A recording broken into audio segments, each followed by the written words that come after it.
Good morning, everyone. This is Margaret V. Brock, starting the 2018 Women in Ag Conference. I'm located in Wenatchee, and we welcome you at all of your sites.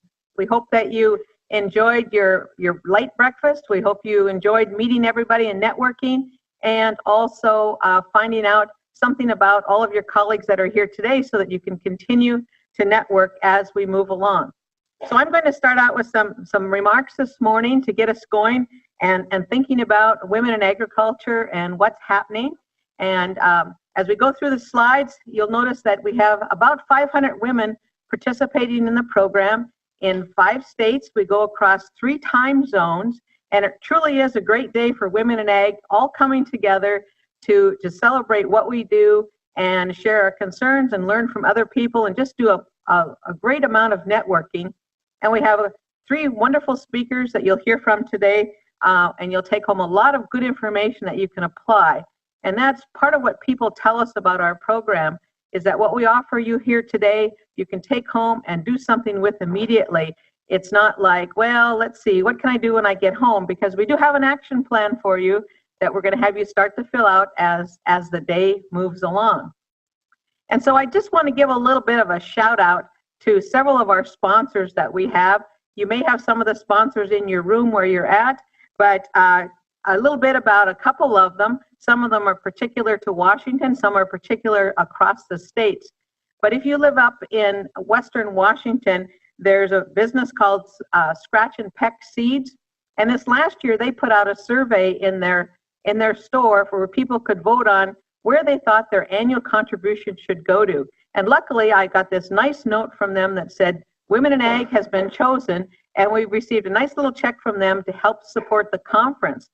And the important thing to remember is that those of you that came in with scholarships, whether you were an aspiring farmer, you were a graduate student, you were a student, a 4-H member, FFA member, fitting into those categories where you asked for a scholarship, it is from the contributions from that particular store that helped you provide you with a scholarship to come. Northwest Farm Credit has been a sponsor for us for several years, and the nice insulated bag that you have for grocery shopping is from them. And so please use that and enjoy it every time that you put something into it. The Western Center for Risk Management Education is helping to sponsor our 2 speakers from Kansas, which you'll meet just a little bit later. Rabo Ag Finance is also sponsoring our 3rd speaker, which you'll hear when we do the introductions that way. Northwest Farm Credit, as well as Country Financial, have helped to support the wonderful textbook that you're going to get at the end of the day, and there'll be more about that a little bit later. And then you'll also see on the screen, of course, my university, Washington State University, which has been a tremendous help with this program, as well as FSA and RMA. We have people who belong to those organizations, as well as NRCS, who are either facilitating at some of your local places, or they've supported us in a variety of different ways. People that are employed or former employees that have continued to come back and help support the conference. So we have lots of speakers, and of course, all of you that are out there that are volunteering your help as facilitators as well. And so as we talk about why financial fitness, every year we look at the evaluations that you turn in, and we try to figure out, well, what's the topic that people are going to be most interested in? And so as we work with risk management for farmers, one of the big risks is financial. And many of you asked for a program on finances. And so we're going to spend a considerable amount of time today looking at cash flow and teaching you something about how to prepare for the beginning of the year so that you get off on the right foot, understanding where your income and your expenses are coming in. You're also going to learn something about sound record keeping, which several of you asked for. And the last thing, of course, is to reduce stress with your farm, because the more you think about finances, the more stress that you have. And so we hope that we'll be able to cut down on some of that. One thing I like to do at this conference is give you some quotes of some things that I found, some information that just talks about really the value of women in ag. And you'll see on the screen that one of them says, if women had the same access to resources as men, 150 million people could be lifted out of poverty. And this is relative to women as farmers. And the second one that's listed up there is women fill this gap by working 13 more hours per week longer than men who are involved in agriculture. And I don't mean that as any sort of sexist statement. That's just what the facts come out and say, that women are putting in a lot more hours to accomplish what they feel is important as far as their farms are concerned.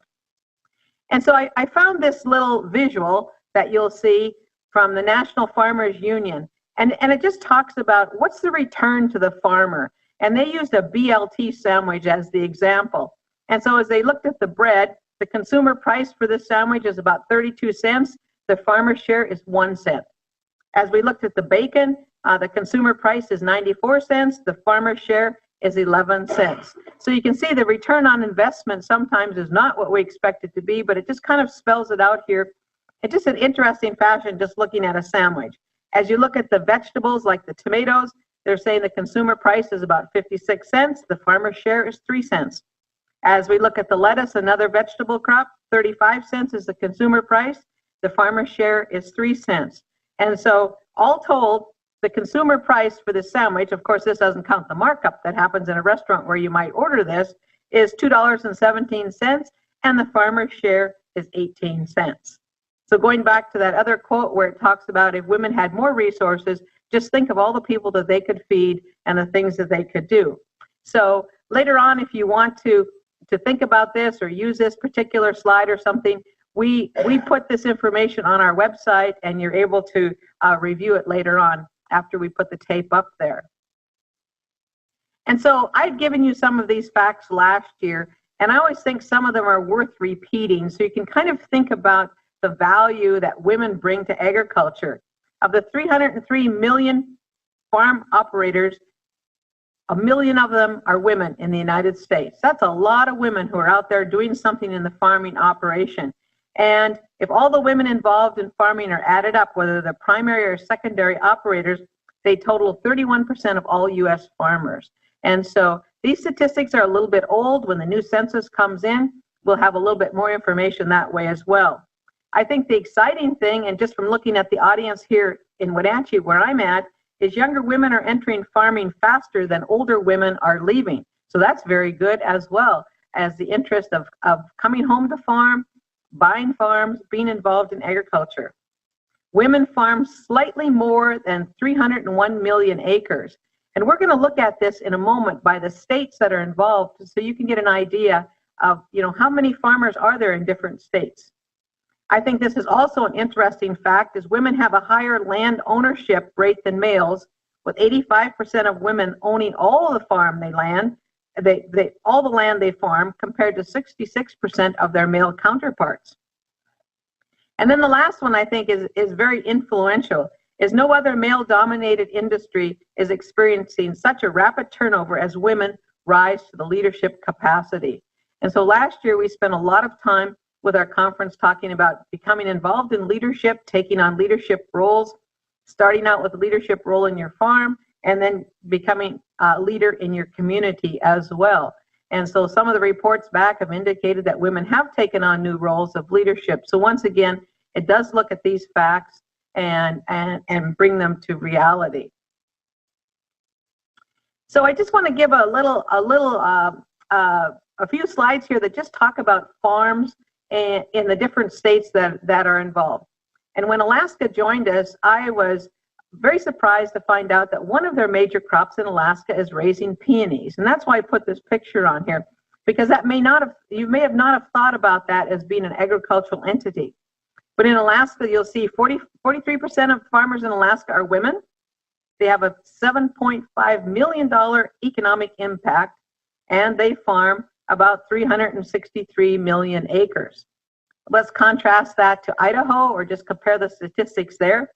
33% of the farmers are women in Idaho, $140 million economic impact, and nearly 4 million acres that they're farming. Sounds impressive, doesn't it, with all the land that's involved here. Let's move to Montana. 34% of the Montana farmers are women, a $200 million economic impact, with nearly 25.5 million acres that they farm there with their operations. Switching to Oregon, 39% of the Oregon farmers are women, $264 million economic impact with slightly more than 7 million acres that these women farm. And as we move to the last one, which is Washington State, is 37% of Washington farmers are women, a $244 million economic impact with a little over 4,800,000 acres that are involved with women in agriculture in Washington.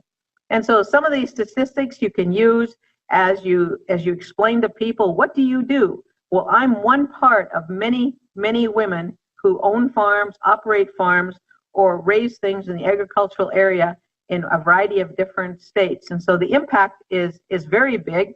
When the new census comes in, we hope that you all responded to that census and our numbers look even better, because some of these come from 2012 census. So they're a little bit old at this point. So I'm sure the numbers are much better. In your packet, everyone received my personal action plan. And we started this process with your personal action plan as we began Women in Ag, because too many times we go to meetings and we say, oh, now that was nice. Now let's go home and get back to work. And so as we developed this personal action plan, we wanted to talk about what was the takeaway message for you. What did you hear that a speaker said that really resonated with you and you can do something with? And so if you've pulled out your personal action plan, I'm going to have a little slide with it in just a moment, but it talks about what are you going to do with what you learned and how are you going to set a timeline for yourself. So the first part of the action plan looks like this. We have a discussion after each of our speakers. We talk about what was the takeaway message that you heard, and what is my action plan and what is my timeline. And so we printed these action plans on carbonless papers. There's 3 sheets. You'll take home the top one and you'll leave the 2 with your facilitator, because we use this then in future grant applications when we do a follow-up survey with you to see what you've done with the information that you've gained. But I think the benefit of this whole action plan is that you made up your mind when you came here that I was going to do something when I went home, and you wrote it down. And that's the most important part, is you wrote it down, you're going to take it home, and you're going to look at it later and said, I made a promise to myself that I was going to have an action plan, and here's what it is. And you can start to think about it as the months go on, what you're going to do. And so the first speakers that we're going to have are going to talk about cash flow. And so a couple of preliminary things before I introduce them. As you listen to their presentation and you have questions at your site, everybody has a notepad in their packet, and you can write down your questions. The facilitator will type them into the chat box on the computer that they have. I will monitor the questions as the speakers are talking, and as they take a breath or they pause, I will pose the questions to them that you have from your sites. And so we want to answer your questions. Those that we can't take care of during their presentation time, then we will answer on the website later on, so you can go back to that and see the whole litany of questions that were asked throughout the program. And it's also important to remember that when we did this cash flow, we spent considerable time thinking about what kind of a cash flow do we want to present to the audience? What's going to resonate with them so they can do something with it? And so the facts and figures that you're going to see in the cash flow that they're presenting are very real figures. We worked with a local producer, and a few of the numbers were changed to protect the innocent, but the figures is correct. And so it wasn't something that was just made up to put on a form for you. And then also in your packet, if you have a different occupation, in one of the flyers, there's a cash flow for a beef cattle operation. And so both Robin and Lavelle will tell you at the end that if you go to their website, you'll be able to get a cash flow form. I think the hardest thing with starting a cash flow or any form is, what do I put on the page? What do I put down the left side so I can start keeping track of my expenses? That's all figured out for you. Now you just have to plug in the information. And so that's what makes it so practical. You're going to go away with a form that you can use and plug in your numbers and have a cash flow ready to go by the time you start the first of the year. And so just keep in mind that as you listen to them and what you're learning from them, then we're going to take a break, and there's going to be an activity that you're going to do to start filling out some numbers in that cash flow, understand how it works. They're going to give you some directions how to do this. And so each of them have a particular presentation that they're going to give to you. But what we found in cash flows when people do them, or when they look at their expenses for the year, they have a tendency to forget the expenses that go with family living. And they say, whoops, I forgot, you know, my child is going to go to soccer camp, or I forgot how much I need to pay for rent. And then you wonder where that money is going to come out of your expenses. And so we're going to spend some time talking about, you know, how do I pay those family living expenses? What do they cost? You'll have information in your packet. They'll go over that with you. So we think we have all the bases covered as you look at cash flow. And maybe in your situations, you have somebody who has the off-the-farm job that supports the farm. You may be a single person doing agriculture, any different type of scenario. You'll be able to fit it all together to come up with that cash flow. And when you leave here, you'll be ready to fill in your numbers. So I'd like to take a moment to introduce our two speakers. And we always like to have women speakers speaking to women, because I think women learn a little bit differently. And I think that these two ladies, we did some interviews with them. We talked about what they were going to do.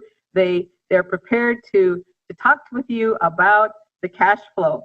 And so we have two ladies from Kansas State University. The first one who's going to speak to us today is Lavelle Windsor. She's a farm analyst with Kansas State University Extension. She's going to talk about the work that she does with farmers, how she counsels farmers, and helps them figure out their expenses. And Robin Reed is a farm economist with Kansas State University Extension also.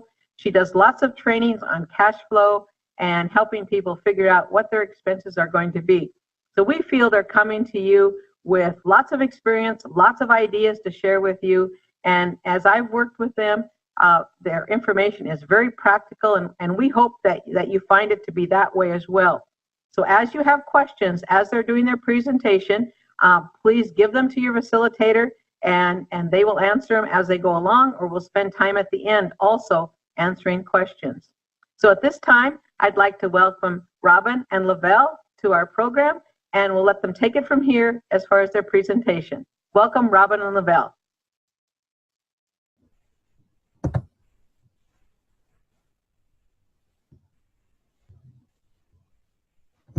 All right, you should be seeing that now. And I will turn it over to Lavelle.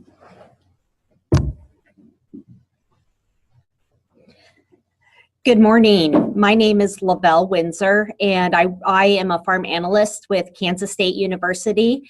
And I am very excited and pleased to be with you here today to work with the Women in Ag meeting. One thing that was very exciting to me when Robin and I were first approached about working with this program is my first job out of college was actually in Washington State. I was located near Kennewick, Washington, is where I lived for about 3 years or so. And I fell in love with the Pacific Northwest while I was there. I spent a lot of weekends driving around, particularly around Washington and Oregon, and enjoying the beautiful country out there, and just love the diverse agriculture that's in the Pacific Northwest. Also, I am on the planning committee for the Women Managing the Farm Conference in Kansas. And one thing that I have taken away, and Margaret actually hit on this as well, is that aside from the learning, one of the most wonderful things that comes from these types of meeting is networking with the other women, making new friendships, and then also learning from other farms. But learning from the other women who are also in your location and getting the opportunity to meet with them. So I'm, more than anything, I am very pleased to see each of you taking this time today to not only invest in yourself, but also to invest in your farm as well. So just a little bit about me. I am a farm analyst for Kansas State University, but my husband and I also farm. We are part of a third generation farm in Northeast Kansas, and this is my father-in-law and husband and brother-in-law. Our farm was started in the 1940s by my husband's grandparents, and then my father-in-law continued to farm, and he is still actively involved along with my mother-in-law. My husband is an agronomy background, and so he manages all the crops on our farm, and then my brother-in-law manages all the cattle. So just to acclimate you a little bit to where we're located, if you look at the map, you'll see Topeka, Kansas in red. Topeka is the capital for Kansas. You'll notice that Kansas City is right on the Kansas-Missouri line. Kansas City, we are located about 60 miles west of Kansas City. And then Robin and I work for Kansas State University, which is located in Manhattan, Kansas, which is about another 60 miles west of Topeka. I am actually originally from Colorado. I grew up on a farm in eastern Colorado, which is quite different from the farm that I live on now. My folks both grew up on a farm, but neither of those farms were able to support them coming back. So my dad worked for about 15 years in Denver, working to save to be able to buy their farm.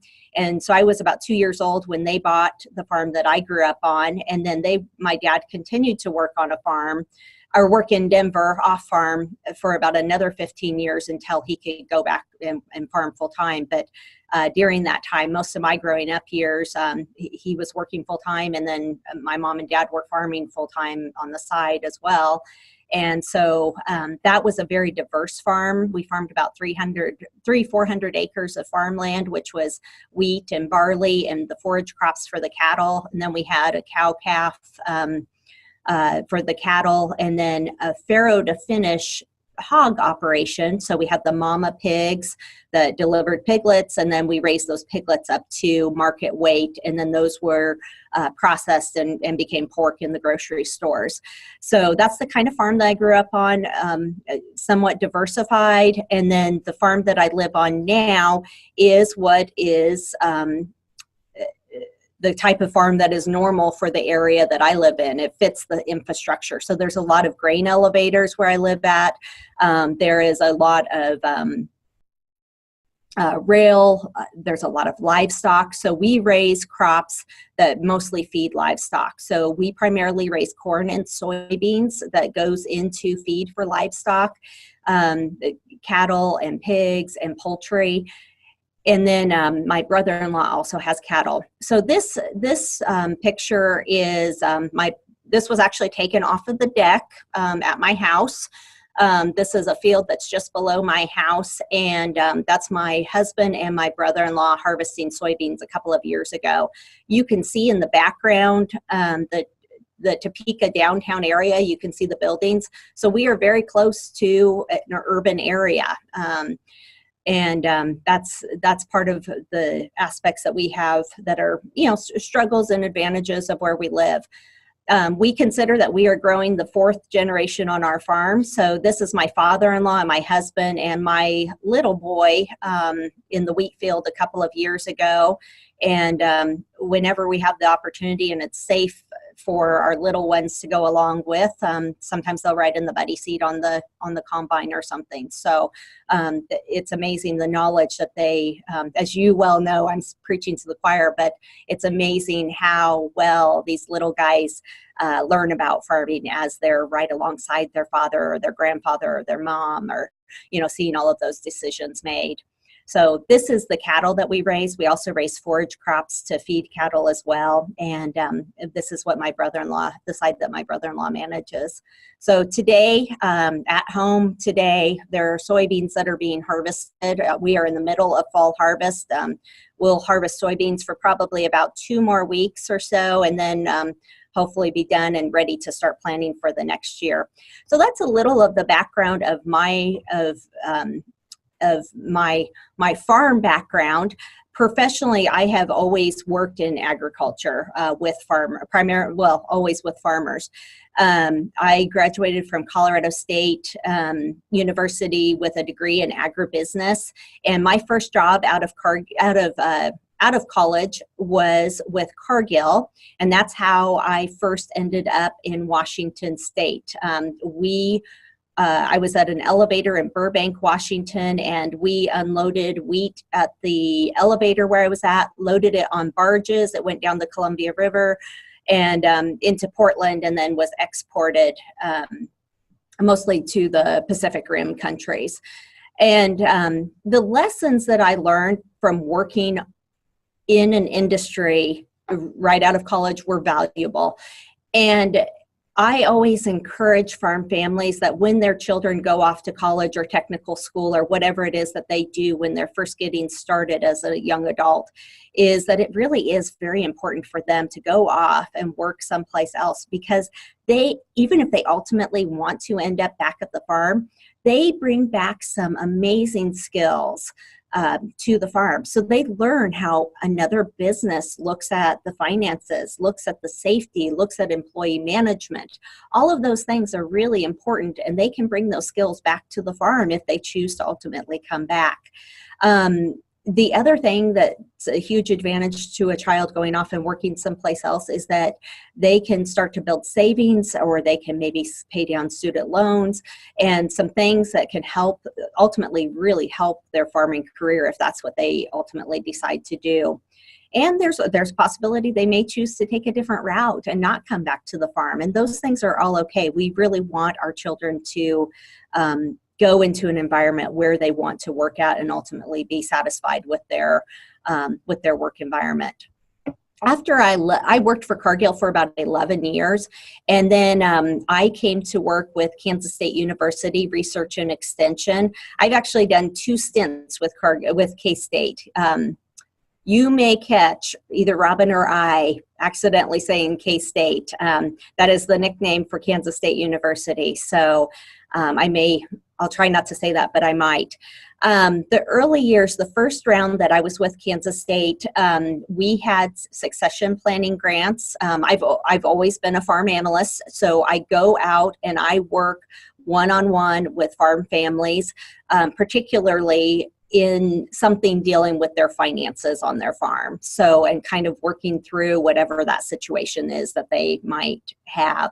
As you can imagine, that the situations are as numerous as there are farms out there. So my first round with Kansas State University, I was working with a succession planning grant. So how to pass a farm or ranch from one generation to the next.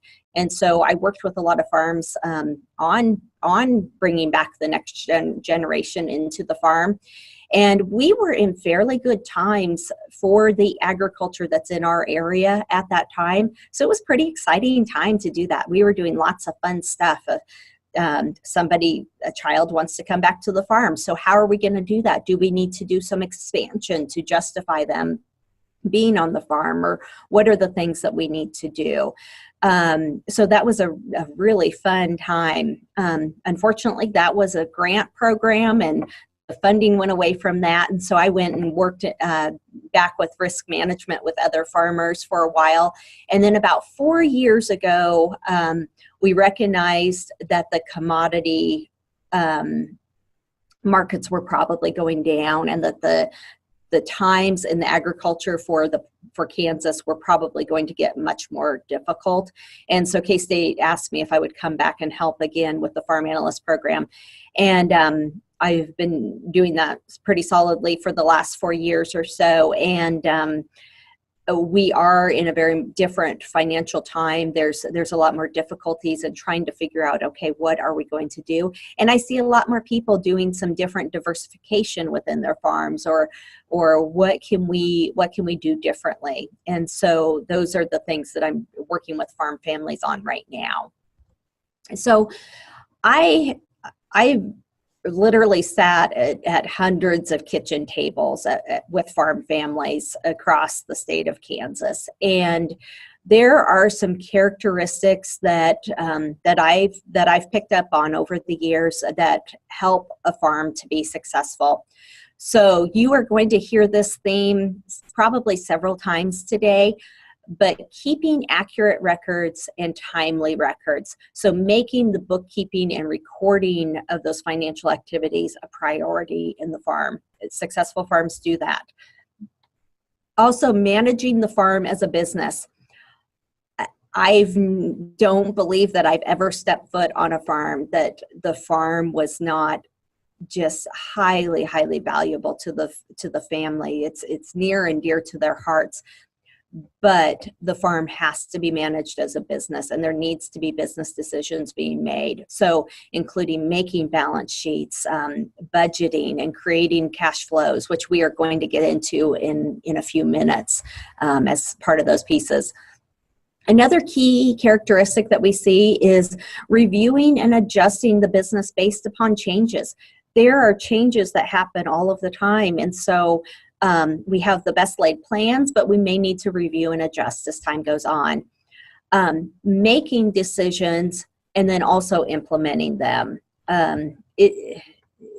We're in a time where it's very difficult to make decisions, and it may be hard to implement them, decisions that we don't want to make sometimes, but it is very important to do that, and successful farms do that. Also working with key influencers that to your business. These folks who are successful, they keep their lender in the loop. They're working with suppliers to their business, communicating with their customers. Perhaps some of those key influences are maybe like their insurance agents and others. Also thinking creatively about their farm. What are the ways that we could look at this business a little bit differently? And then making time to plan strategically about the business. So kind of taking that bigger picture look about where are we going to go with our farm, and then how do we lay out steps for that. A lot of these things are not necessarily fun. They're not necessarily easy, but they are very important. And my argument after all of the farms that I've sat at and been at over the years is I would almost argue that they're very critical to the success of the business. So there's also farms that are struggling. And before we go into that a little bit, I just want to share about one farm that I've worked with for several years. They are a farm that have probably worked with our program for 25 to 30 years. There's three brothers who are involved in this farm. They actually have 4 different businesses that I analyze the finances for each of their businesses each year. And when they originally started working with us, they were very scattered, had a lot of difficulty.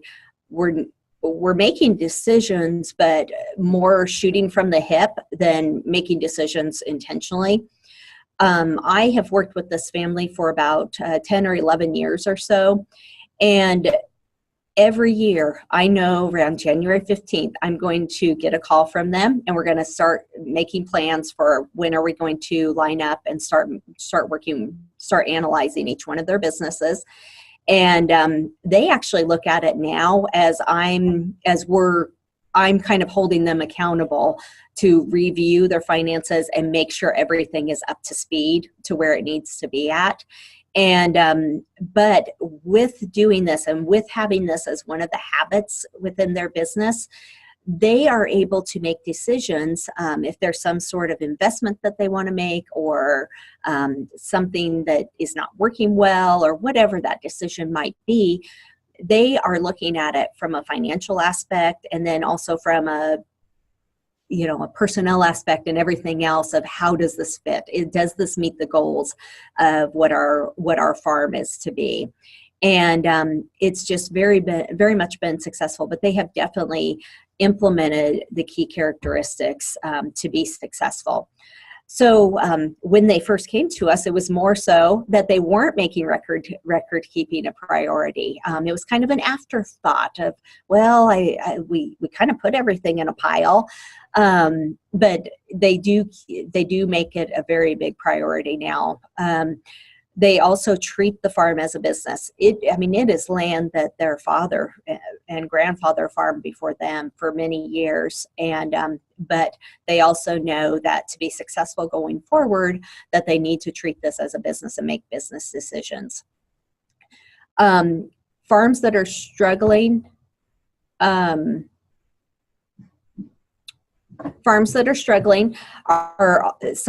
often not willing to make changes. And along with that, sometimes they are able to make the decision, but they're not able to execute or implement the changes. And then I would say this is sometimes one of my early indicators if somebody is struggling, is that they're keeping key influencers in the dark. So maybe they're not telling their lender that they're having some sort of struggle, or maybe there's some kind of issue with their supplier or with their customers and so forth. So keeping those key influencers in the dark, and then just not taking time to think about the long-term success of the business. There are many, many, many farms that everyone is working really, really hard and investing a lot of time, but it's very, very important to also spend the time thinking and strategizing with your spouse or your siblings or whoever else is involved in that, of what do we want to do? How do we want to make this farm look in the future? So you've heard a little bit about my farm. You've also heard about some of the things that I see that I've worked with and done professionally. I just want to talk a little bit about merging our farm with my work. And I'm going to share with you some of the things that I actually do on our farm to help me to keep on top of the record keeping, and then to implement some of the things so that our finances can be in order. So very first, our farm records are always kept separate from our personal records. We have a farm checking account and a personal checking account, and those do not commingle. That is a black and white line for me. Those are not commingled. Once a week, I take time to update our financials, and I use the financial software of QuickBooks. I do this on Monday. So Monday is my day to take time to update our financials. I kind of lie to myself and say that I can do this in an hour a week. It's not really true. It usually takes me a couple hours to update our financials. And I'm usually doing some bill paying with that, some inputting into our QuickBooks to track our financials. But then there's always a handful of miscellaneous items that have to be taken care of as well, that are things around our financials. And I do this fairly simply. I have a basket that I put anything financial in, and then it's kind of the most current, the things that need attention immediately are at the top of, or in the front. It's a stand-up basket. So those items are at the front of the basket, and the things that aren't quite as much of a priority tend to be towards the back of the basket. But that is a priority, and if I don't do it, if I miss a week, I really end up regretting that. It's become that much of a process within, to manage our financials. January 1st of each year, I make a farm calendar for our farm with important dates on it. So I get a calendar for the next year. I get my old calendar out, and I kind of copy things forward and then add some new things. So, for example, as you know, our farm is fairly traditional. So, like, for example, I will put when is our cash rents due on what dates are those due. The month of February is usually when our farm insurance policy is updated each year. So I make a note on there that in the month of February, I need to review all of our insurance and make sure that that is where it needs to be. Any important reporting dates or any important reports or anything like that, those dates also go on the calendar. This has very much been a work in progress. Over the years, I've tweaked that and added to it, but it has been something that's become a very valuable tool for me, so that I don't inadvertently miss something that's important for our farm. Also on January 1st, I update our balance sheet for the year.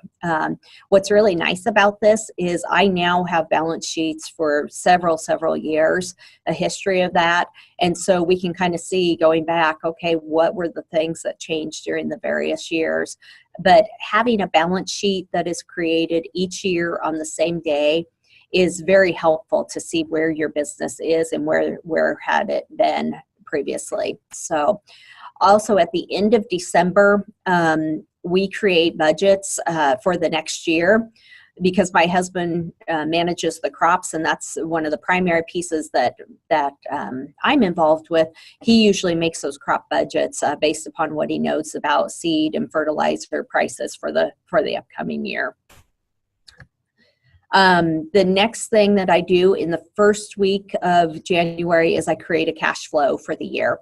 And we are going to get into cash flows here in just a few minutes. And our hope is that this is a very usable tool that you can take back to your farm and implement doing this on your own farm as well. So that's a priority. And then I have a risk management plan that I monitor throughout the year and kind of review and adjust as needed on that.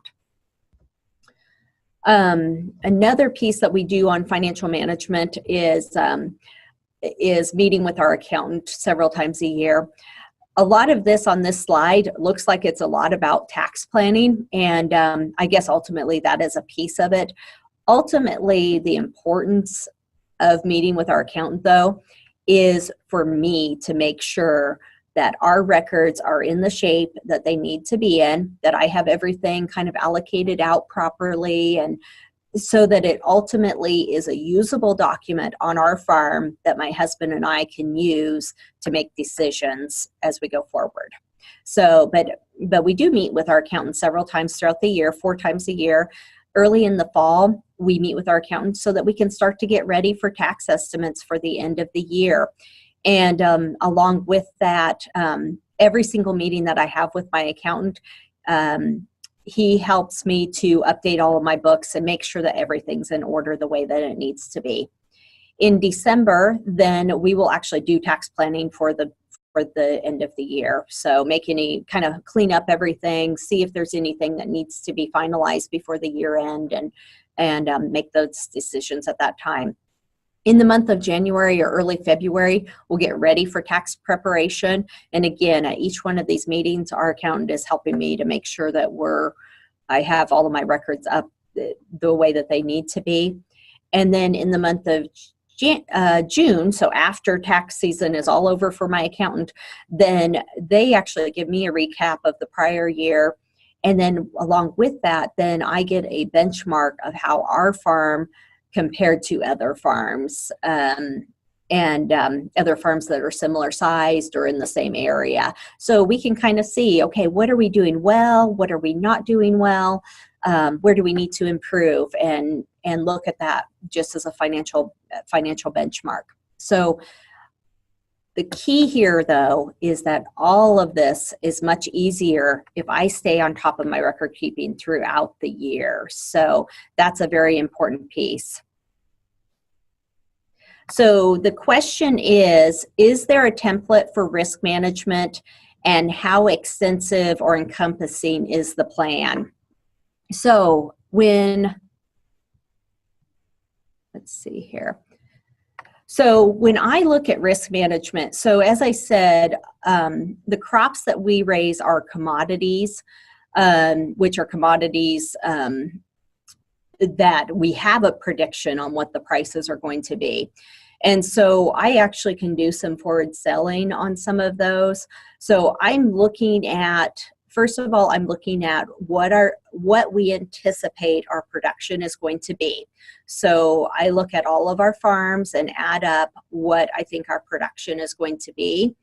And so then I make sales based upon how much I think our production is going to be, and then I'll kind of review and adjust that throughout the years. And then we look at the growing season, and is production up or is it down? And I make adjustments based on that. I think if, as Margaret mentioned, the farm that we have in our cash flow, and as I understand several of the folks in in the audience today are doing a lot of vegetable production and maybe working with either CSAs or farmers markets and so forth.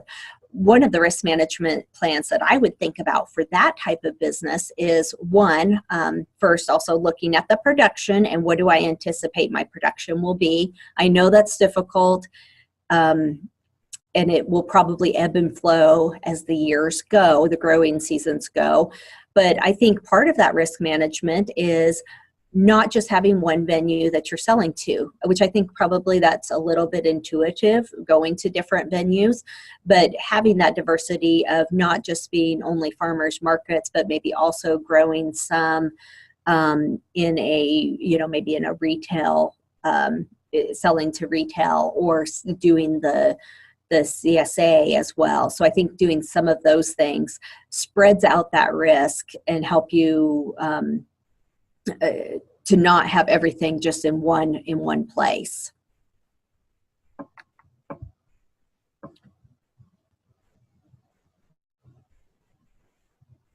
Okay, the next question is, how do you find local resources for farm financial planning and advising? Boy, I'll answer. Yeah. I'll answer that from the aspect of where, what we would do in Kansas is we would approach local extension. So, for example, Washington State University's extension folks. And that's how I would guide people in Kansas. And then not only would they have answers, but then also probably have resources of other folks that you would be able to reach out to that could guide you in that area.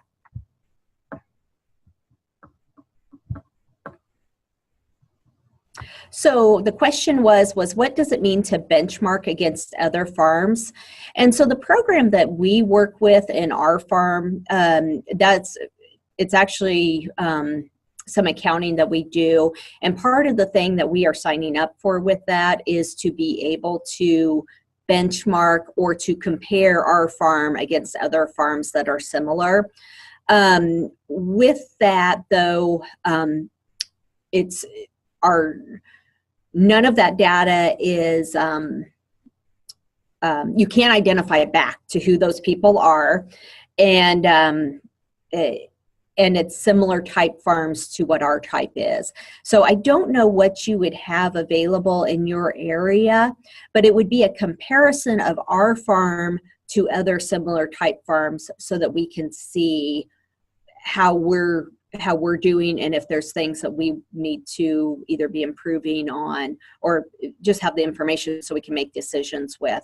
I don't know what would be available, in your area. Maybe it's something to reach out with, or maybe that's something that the local extension folks may have some knowledge of things that would possibly be available. Lavelle, this is Margaret in Wenatchee, and we have a couple questions that came in here. And maybe this will come more in Robin's presentation, but talking about combining personal expenses with farm expenses, particularly on your, depending on what your business angle is, but why and how do you add the family living expenses to your farm business? And along with that is what's the best way to handle money that the farm brings in? Now, this may come out in the cash flow. And that probably will become more clear as we go through the cash flow. But I guess the key for me is that I want to make sure that there is some sort of separation of those funds. And what I tend to see in working with farm families is that sometimes it's like, well, I need a little money for this, so I'll just dip into money over here. And then all of a sudden it's very commingled. And so I want to keep those two things very separate. And it's fairly easy. What I would probably do or what I would encourage folks to do is actually have separate checking accounts for those two pieces. Now, we know that sometimes if the farm is bringing in enough money, maybe that gives an allocation over to the personal side.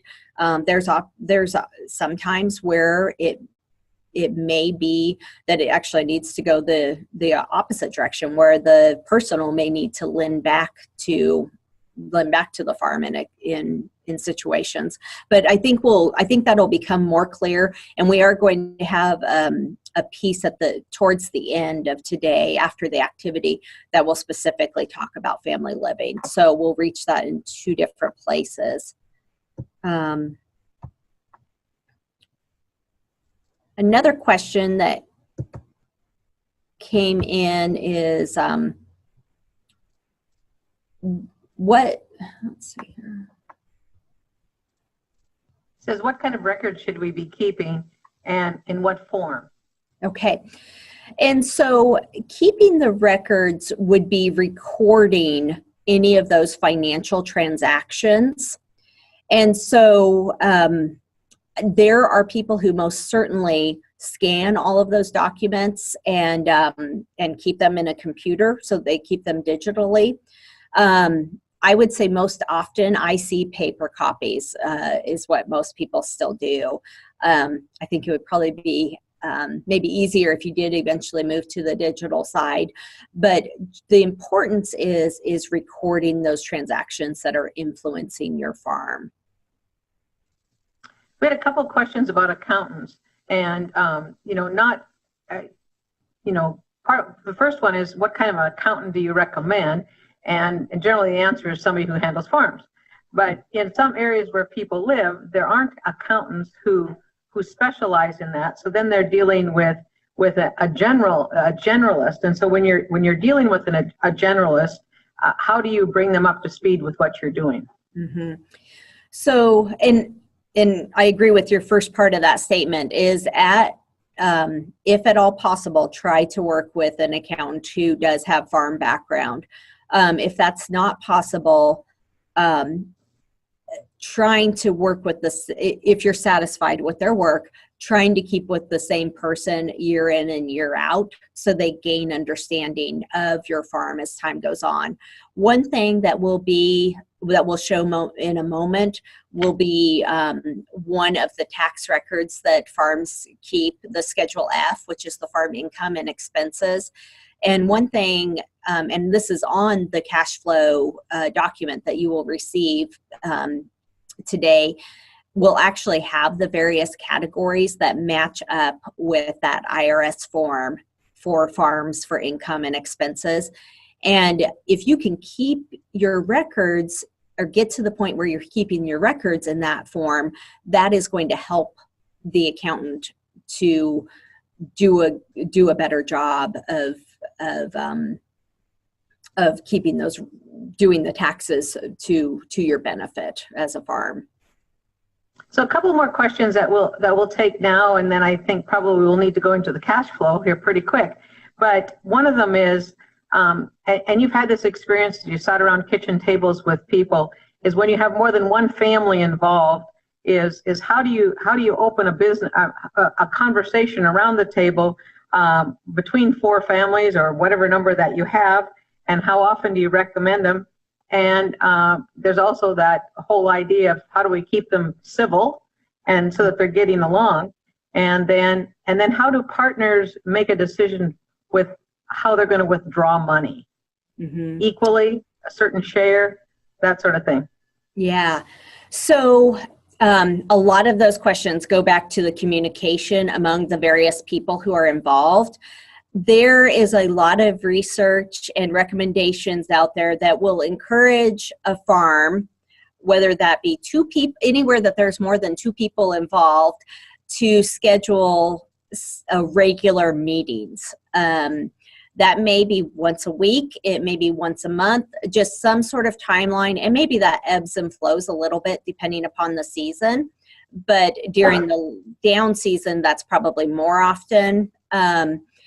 And probably having ground rules around that. Things like somebody's going to keep minutes. How are we going to make decisions? Is that going to be a vote? Does it have to be unanimous, or is it majority? How are those decisions going to be made so that everybody knows what those expectations are?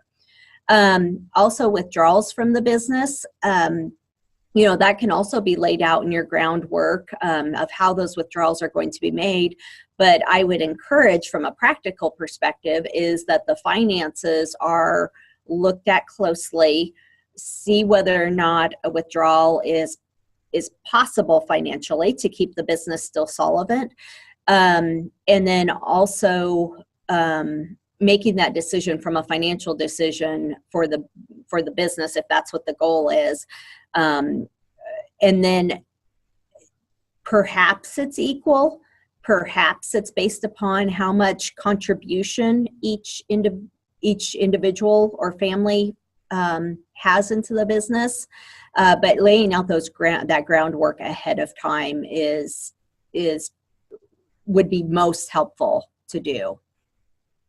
So in a family business, another question that has come up is how do you get that calendar that you talked about so that everybody gets their dates on that calendar? Like, I'm going to take vacation this week, I hope somebody's going to be around to take care of the farm, and paying bills and those types of plans. Have you had any experience that way, or any recommendations? So that's more so from our own farms, from our own farm. We tried an app for a while that was an app for everybody to put on their various activities and things when they were going to be gone and so forth. And I would say that was so success. Another thing that I have seen work well is to actually use the Google Calendar, because it's a lot more shareable and it seems a little more readily available. Now, as far as like paying bills and so forth, I think there needs to be an assignment for who that person is that's responsible for that. And then they need to figure out a strategy for what works best for that. But the regular review of those finances, that probably needs to be something that's somewhat set up of once a month, we're going to review our finances, or whatever that timeline is that others need to be drawn into that conversation. Earlier on in your presentation, you talked about establishing some benchmarks, and when you establish those, what do you compare them with? So when I talked about the benchmarks, that is what we do on our farm, and it is through the accountant that we work with. And we are being benchmarked against other farms that are of similar type farms to ours, so we can see what we do. I don't know if there's something available that's like that in your area. That would probably be something that would have to be looked at or seek out to see if there's something like that available. One other question that we have, and I don't know if it falls more into what Robin's going to talk about, but how have the recent changes in tax laws affected farm financial management and also the cash flow? Mm-hmm. So, as we go through any kind of tax change, that is something that each farm needs to keep up with or work with their accountant to make sure that they are making the right choices within their farm to match those new requirements. As far as the cash flow goes, though, not really. As far as tax law goes, that really should not ever change, because what you're doing with the cash flow is you are based upon your farm and what you're thinking that your farm looks like over the next year. You're projecting income or expenses for that year. And so that really shouldn't necessarily be influenced too much by the tax laws specifically.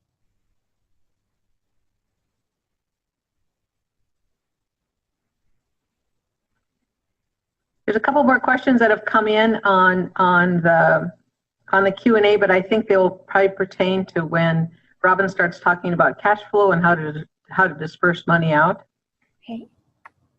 Well, why don't we go ahead and switch over then, and Robin will take us into into cash flow and the importance there.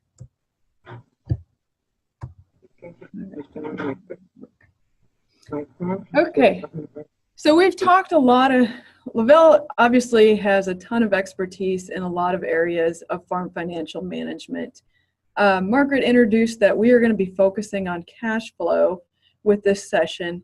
And so I'm going to dive into the nuts and bolts of how you put a cash flow together, what it can tell you, and how you can use it as a management tool. As Margaret and Lavelle have mentioned, my name is Robin Reed. I'm an extension farm economist with Kansas State University Research and Extension. And as Lavelle mentioned, 3-4 years ago, we saw the downturn in the farm economy coming. And we've been in that, kind of in the trenches of that for a number of years now. We partner together to work with farm families in a lot of different aspects. But my piece has been trying to get some education on farm financial management and what farmers can do to have a little more control of their business, and especially in these financial times, make some more informed decisions for their operation. So we've kind of hit on records before, but I just want to kind of re-emphasize why this is important, and that farm financial management really doesn't mean anything without keeping records. When we work with people, we see a group that a lot of times is just doing the bare minimum to file their taxes at the end of the year. We'll kind of call this the shoebox people, the ones that tend to take all their receipts, throw them in a shoebox, and hand them to their accountant at the end of the year. The next level up, I would say, is working with a lender. If a lender is requiring you to provide certain information to get an operating loan or to finance a new piece of equipment, you're going to put together what you need to satisfy them. Throughout this presentation and throughout the day-to-day, what I want to emphasize is these records are really most important for the management of the operation. To have a successful operation that works effectively and efficiently, those records are a very key component to that management. So I'm going to go through this kind of quick so we can get into the cash flow. But as Lavelle mentioned, regular record keeping, developing a habit, keeping it up to date, reconciling your records to your bank statements. When you get your bank statement each month on the activity in your checking account, making sure you accounted for every transaction that came through and what that transaction was. This ensures that you have accuracy and completeness in your records. Now, the last two here, we've talked a little about separating your farm business and your personal activities, just making sure you are doing that and making sure you have the right things tied to the farm and the right things tied to the family. And then the last bullet point here is just talking about detail on how deep you go into keeping records. And I would emphasize on this, if you're just starting out, you don't want to start with too much detail because it can be overwhelming, get you to the point where you're spending hours on keeping records and you just get frustrated and quit. Sufficient detail means that you have enough that you can make management decisions based on those records. And so you're keeping what you need that is useful for you. So, in a nutshell, it's going to take time and effort to do record keeping. Once a year is not going to get it done effectively. And don't be the shoebox person. You're going to get a book today as you leave that is on farm financial management. There's a section in the book, section 2, that talks about a number of different ways to do record keeping, whether it's the manual record book, computer spreadsheet, computer accounting software. Read that section in the book. If you want to get started on a method of record keeping, there's some really good points in there to help you know what is best for your operation. Okay, so let's jump into financial management here. There's a number of financial statements that you will see in any business, but particularly in the farm business. Lavelle mentioned her balance sheet. Her balance sheet she does at the beginning of the year every year and compares each year to see what progress has been made. A balance sheet is a list of assets or things you own, a list of liabilities, things that you owe, and the difference in those two being the net worth. So it's a snapshot of the business at one point in time to just show what compromises the business.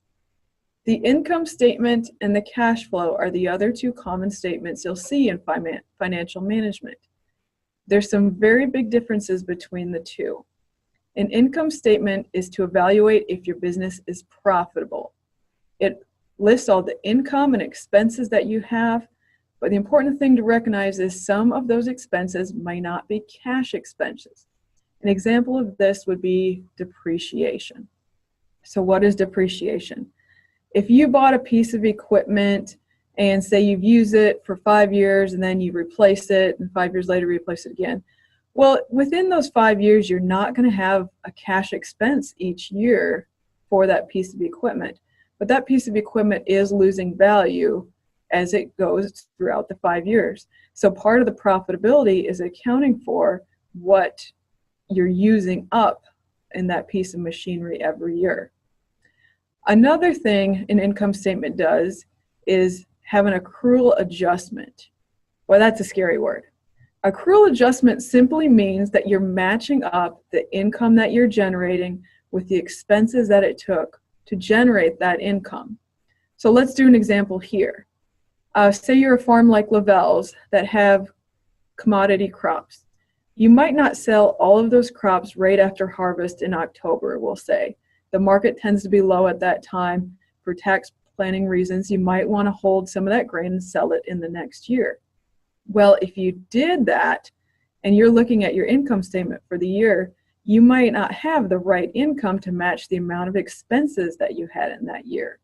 So an accrual adjustment just means that we're making sure that the income coming in is matching the expenses that it took to generate that income and nothing that was carried over or back from previous or following years.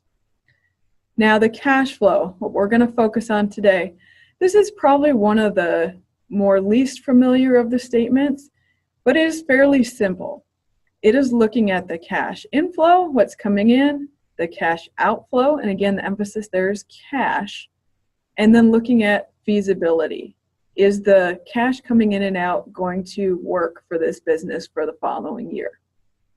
In your book, as I mentioned, you're going to receive today, there's some excellent chapters, I believe 9, 10, and 11, that cover all 3 of these financial statements in detail. So, what is the cash flow? Recording of actual dollars, emphasis there, actual dollars coming in and going out of the business. It shows where the money came from and where it's going, and then if and when money's going to need to be borrowed to cover any shortfalls. Now, a lot of our businesses in not just Kansas, but any of our, the example we'll show with CSA Vegetables and farmers markets, there's usually a period of time when you're putting your inputs in the ground and then when you're harvesting them. And that lag time in between tends to create cash flow problems for a number of operations. So being able to look at your cash flow throughout the year can help you manage this. So what are some examples of inflow items? Obviously, the sale of your production, whether it's vegetables, crops, cattle, anything like that, should be your main source of money coming into the business. Some other things to list on there, if you're going to get any government payments, crop insurance, indemnity, anything like that, is also cash that'll be coming into your business. Capital asset sales, if you're going to sell a piece of equipment or machinery next year, maybe sell a piece of land, something like that, that is cash that'll be coming into your business. We've talked about off-farm income and family living expenses. I will hit on this again later on, but basically we are including this in the cash flow because it will affect your farm's finances. We typically don't include this in the income statement because we don't want our farm profitability to be influenced by the outside family living activities. When we're doing a balance sheet, we might include personal assets and liabilities, but they would be in a different section from the farm business itself. Just some common outflow items, seed, fertilizer, chemical, anything that's regular production inputs that you're going to need to raise those cattle or the vegetables or the crops, anything common like that. Capital asset purchases. If you plan on buying a new piece of equipment or machinery or land in the coming year, that's cash that's going to be needed. Whether you're financing it internally or with a loan, it's cash that's going to be needed. Family living, as I mentioned, a lot of times as the owner of the operation, we're not taking a wage out of that operation. Depending on the entity structure, if it is a corporation or something, we might be pulling a wage. But generally on the farms that we're working with, it's a sole proprietorship where the return to the operator tends to be family living. They got to make ends meet. So we include this again in the cash flow because it does affect the cash flow of the farm. We need to make sure we can support that family. And then taxes. This is a cash expense too that we'll have every year. So when you look at the difference in everything that came in cash and everything that went out in cash, the difference in this is what we call the net cash flow. So the easiest way to look at this is with an example. And I know this is going to be hard to read on your PowerPoint slides, but in your packet you should have this publication that says cash flow for operating loan determination. I want everybody to go ahead and get that out. And you'll see on the inside, there's going to be a big spreadsheet looking thing that is a cash flow for a farm here in Kansas.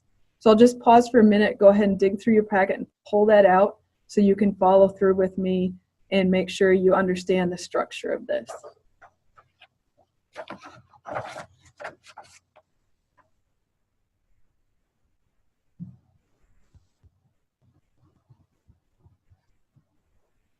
So, cash flows can take on different formats. If you're looking at the book you'll get today, there's a couple of different templates in there to either look at an annual cash flow or monthly cash flow as we're presenting today. They can be structured in a number of different ways. The main point is just putting together something that you can understand, that has the sufficient amount of detail that you need, and making sure you don't miss anything on there. So if you look at the first column on the left, those are just the different categories for this farm. As Margaret mentioned, this is a farm that has cattle, that has row crops. So the categories that they have are going to look different from the one that you'll be working with and the activity. Just making sure you have the categories that make sense for the operation. So the first, you'll see just the rows are numbered just so you can reference them easily as I'm talking. But the first column is our annual estimate. So if you added up January through December, that becomes the total number for the year, which is in that first column I have highlighted. Now you can see on this farm they have income from livestock and crops. They had a agricultural program payment. They had some sales and for capital assets. The bottom line is in 16, line 16, it adds up lines 1 through 15. This farm is anticipating that they're going to bring in $776,000 in this coming year. This is a pretty big representative farm here in Kansas. It may look a little overwhelming to you, depending on the background that you come from. But again, these principles apply to any size operation. So you'll see as we go through our example that you're going to be working with today, it looks way different. Now, let's just go through a couple line items here. So this farm sells beef cattle. You'll see some sales in January. They had some bred heifers that they sold. You'll see some sales in October where they're selling some weaned calves, and some sales in November where they're selling some cull breeding livestock. All of that adds up to about $188,000 for the coming year. Let's take a crop example here. So corn, they're going to have roughly $95,000 that they hope to bring in this coming year. There's some sales in January and sales in October. Wait a minute, did I say January? Who harvests corn in January? If you remember, this is cash transactions, when cash is going in and out. So this farm must have been carrying over some grain in storage that they plan to sell after the first of the year. So again, this is not like an income statement where the expenses and income are matched up. This is simply when cash is going to come in and out of the business. I'll just highlight a couple other things here. So in December, they're going to trade in a piece of equipment. So here's the sales value of that piece of equipment. And in July, they're planning on making a large equipment investment. You'll see that here pretty soon. But they can't pay it all with cash. So they're taking out a loan to finance that purchase. And you'll see the last line here on 15 before we add them up on line 16 is off-farm income. Somebody on this operation has a part-time income where they're bringing in money each month. Again, we're putting this on the cash flow because it will affect the farm's ability to cash flow as money comes in off-farm income and goes out as family living. It is going to affect the farm business. We don't do this in the income statement when we evaluate profitability, but we do include it in the cash flow. Now, this is simply just the outflow section that's below the inflow. I just took them in two pieces here just so we can zoom in and look at them a little closer. But this is all of the items in cash that are going out in this next year. Again, the first column is the annual estimate, and January through December adds up to this amount. This farm, line 41, adds up all of the outflow items, and you'll see they're anticipating that they're going to have $785,000 in cash expenses in the coming year. Now let's just look a couple lines here. So seed, you can see in December they pre-purchase a lot of their seed for the following year, but they do anticipate in March and in September they will also have some seed expenses. Machinery hire and lease, they're going to be spending about $14,500 in the coming year, and they allocated that out to the months that that's likely going to occur. As I said, they're trading in a piece of equipment at the end of the year, so you saw the old equipment being sold. Here's the new piece of equipment being purchased. And along with that, in July, they made a $100,000 investment in a piece of equipment. The cash is going out here, but as you remember, $80,000 came in on a loan to help finance that purchase. And then family living withdrawals. They're estimating they can live on about $60,000 a year. So that's about $5,000 a month. The off-farm income is not going to bring in not even half that amount. So we need to make sure that this family is supported by their farming operation and can meet their needs throughout the year. Okay, so just I pulled out the key lines here that I'm going to emphasize. So you were still looking at the same cash flow. Line 16 was the total inflows. You can see that for the annual estimate in the first column and then each month. Line 41 was the total outflows for the year and for each month. And then line 42 is the difference between these two. So you can see on the annual estimate, we're actually going to be almost $8,500 short of we're sending more money out than we're bringing in. Is that a problem? Not necessarily. We'll get into that in a little bit. But you see there's months here, such as March, the only income is that off-farm job, but we have a whole lot of expenses. So our net cash flow for that month is over $100,000 in the red. But then we have months here in October. We are selling a lot of production after harvest. We have $429,000 coming in, only about $27,000 in expenses. So our cash flow is really doing well that month. So what does this all mean? Well, the cash balance is the key item on the bottom. This family starting their year with about $12,532 in their checking account. Now you can see each month that goes up or down depending on if money came in or money came out on net cash flow. At the end of the year, they're only going to have about $4,000 in checking. Well, they're positive, so that's good. They can pay off their operating loan. But there's some months in here where money is very tight. They don't have anything in their checking account, and they're having to rely on an operating loan. As long as their operating loan is this high enough that it can cover this isn't necessarily a problem. But the problem could be if their operating loan is only maybe $200,000 and they're getting into June and not going to be over that amount. This is why the cash flow on the monthly level is important, to see those things maybe coming before they might occur throughout the year. Okay, so let's just go back to the slides and hit a couple more things, and then we're going to turn you loose to do your own cash flow activity. So everything I've been talking about is talking like we're projecting a cash flow. A historical cash flow also has a lot of importance. And obviously you got to start somewhere. But if you can take all your transactions throughout the year and build a historical cash flow and use that as the basis for your next year's projection, that is ideally the way to put this together. The projection really has the value of managing the business and knowing that information ahead of time, that you can make decisions based on how that year might look. Now, there's a lot of flexibility in this statement as well. What I showed is a cash flow for the entire farm business, including family living expenses and non-farm income. And as I made the argument before, if your farm business is going to be affected by your family living, then they should both be on the cash flow. We will talk about family living a little later on, but we've seen in a number of cases here in Kansas when the farm is struggling financially, a lot of it can be tied back to they're just spending too much on family living for the amount of income generating ability that the farm has. So putting those on the statement together can really help evaluate that. Now, the cash flow projection I showed is monthly.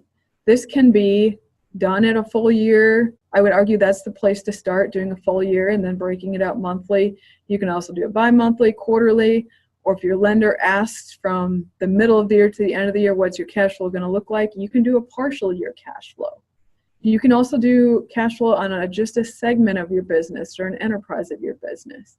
It's a useful tool that you can use in a very different number of ways to get management, to information to make management decisions. Now, how do you get the information to put one together? As I mentioned, first off, good farm records are critical. If you have records of actual cash going in and out from the previous year, that is what you can take and build your cash flow from. Another way that we do a cash flow is with that farm that has the shoebox records and has just done enough to file their Schedule F. Well, we can look at a number of years of their Schedule F and evaluate what their income and expenses typically are, and then we can think about, well, when do those occur throughout the year, and allocate that yearly expense out across the different months. If you're not familiar with a Schedule F, there's just a snapshot of an example one in here. So in the top part, you'll see that the sales of livestock and grain and produce all go into this Schedule F as gross sales. This farm also had some government or ag program payments coming in, and then they did some custom hire leasing. So here's their gross income for that year. The section down here is really the valuable one to look at what were their expenses. And it's important to recognize not all these are cash expenses. You will see depreciation in there. I won't get into it too much, but if you're accelerating depreciation through Section 179, it can make this number look fairly large on a yearly basis. But you can evaluate your cash expenses in most of these categories. And I would encourage you, if your business has been operating in a similar fashion for a number of years, get 3 of your Schedule Fs out, the last 3 years, and look at each of those expense line items and say, what's a typical year cash expense for this category? Because some years it can be overinflated or underinflated. And I'll use repairs as a good example for this. You might have had a big bill on an expensive piece of equipment in one year that wouldn't be reflective of your long-term amount, but it would be accurate for that year. So looking at something like that over a 3-year period and saying, what's an average expense for each of those categories? So again, what can we do with this piece of information when we put it together? It gives you a picture of your yearly cash expenditures and income. It evaluates feasibility. I mentioned this in the beginning. It's not profitability, it's feasibility. Will my operation cash flow? Will the inflow be able to handle the outflow that's anticipated? And will those items occur in a fashion throughout the year that the business can remain operating? It also provides for the control of the business, indicates when things need to maybe be borrowed or rearranged so that the cash flow will be able to maintain itself. And as a manager, I would argue the best thing you can do is project that cash flow for the beginning of the year, such as Lavelle does the first week of January. And then as you go throughout the year, close out January and say, all right, did what I anticipate match what I said it was going to on my projected cash flow? And by doing this each month, you can see, is there a large discrepancy that's happening that would make me think that something drastic needs to be done differently? Are we heading towards a cliff? You know, just by knowing what it should be and what it actually is can really help alleviate some problems before they become huge problems. And then, as I mentioned, just looking if you're going to make some investments or planning new projects, being to make sure they will cash flow. So cash flow does not indicate profitability. As I mentioned before, there's overhead expenses, unpaid labor, accrual adjustments, things like that that makes it not a true picture of profitability. Your book does a really good job of looking at this concept, but I'll just mention quickly, it is very possible for you to be profitable but not cash flow, such as you're paying down a lot of debt too fast or making some large cash investments. It's easy to get to where you are profitable, but your cash flow's got a problem. It's just as easy to be the other way around. You're not profitable, but you are cash flowing. So maybe you're not purchasing or updating equipment, you're not taking a fair draw on your family living or ownership wage. So these two things coincide as far as you do need to look at both. They give you different pieces of information. Okay, so key points here. Complete a historical and projected cash flow annually. Monitor the projected cash flow against the actual cash flow throughout the year, and the process of doing this will help you as an owner and manager to respond and adapt as changes might occur throughout the year. And then use that cash flow as an evaluation tool as well. Is your business going to be feasible to operate in this coming year? So I know it's break time here. We did take a number of questions with Lavelle. If we want to do some here, and then we will turn you loose for your activity.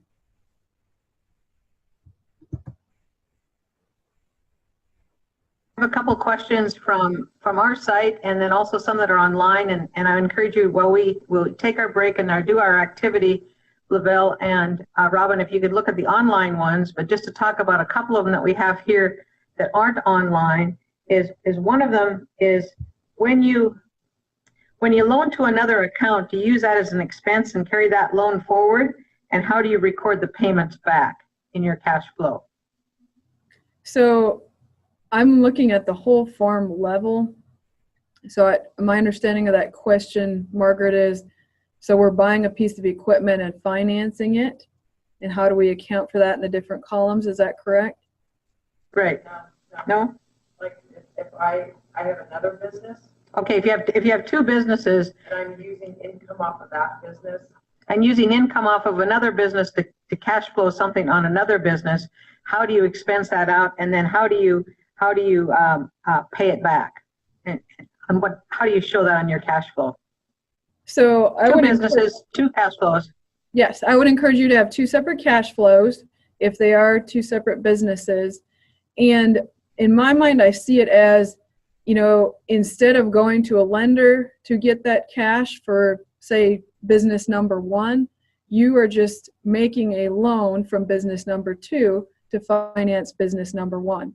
So as we're looking at the financing activities on that cash flow, it doesn't really matter where that cash is coming from per se, as long as we're accounting for it on both cash flows. So the example I use, business number one needs $50,000. That's going to come in as a loan for $50,000 on business number one. Business number two, that's going to go as an outflow. And you want to just make sure you keep track of that. So when business number one pays business number two back, you have record of that transaction. But I would still treat it as a loan activity. So if a husband and wife have a partnership, and would you file Schedule F, or would you do a 1065 partnership form with the IRS? I know boy. you don't work for the IRS, but you might know the answer. If not, That- we'll pursue it. I was going to say, talk to your accountant on that one. We mostly work with sole proprietorships, and we do have partnerships as well, but I am not the tax expert to know how that works exactly. So I will defer that one to So on a Schedule F, if you're paying your children, do you include that on the Schedule F, or do you just use a 1099? Do you know that one? I mean, we don't want to put you on the spot here to answer things that someone should talk to an accountant about. So I'm going to flip back to that Schedule F. It could be a higher labor expense, but ultimately this is another accountant question. So yes, if treating it like if your son or daughter is an employee as a hired labor, that is one issue there where it would be on your Schedule F. But again, talk to your accountant really on the best tax advantage way to handle that situation. Okay, at the local sites, each facilitator has their facilitator's guide to follow through with the problem solving for a particular farm, looking at the cash flow. And so we have scheduled about a 15-minute break and then a little bit of time to work on that cash flow. In the meantime, Robin and Lavelle will look at the questions that came online, and I will gather the questions here a little bit more that I have. And so we'll need to spend some time when we come back after we analyze the cash flow problem that we're going to deal with in the locations. And I have several questions that are related to personal expenses and how do you work on your cash flow to bring in all those personal expenses so that the farm can help pay for your health insurance, pay for different expenses that you have just as a business owner. Okay. Yes, and I'm going to introduce the activity and then we'll turn you loose, and Lavelle and I will look through the questions here, and when we come back, we'll make sure we address them. Okay, we're ready for the activity directions.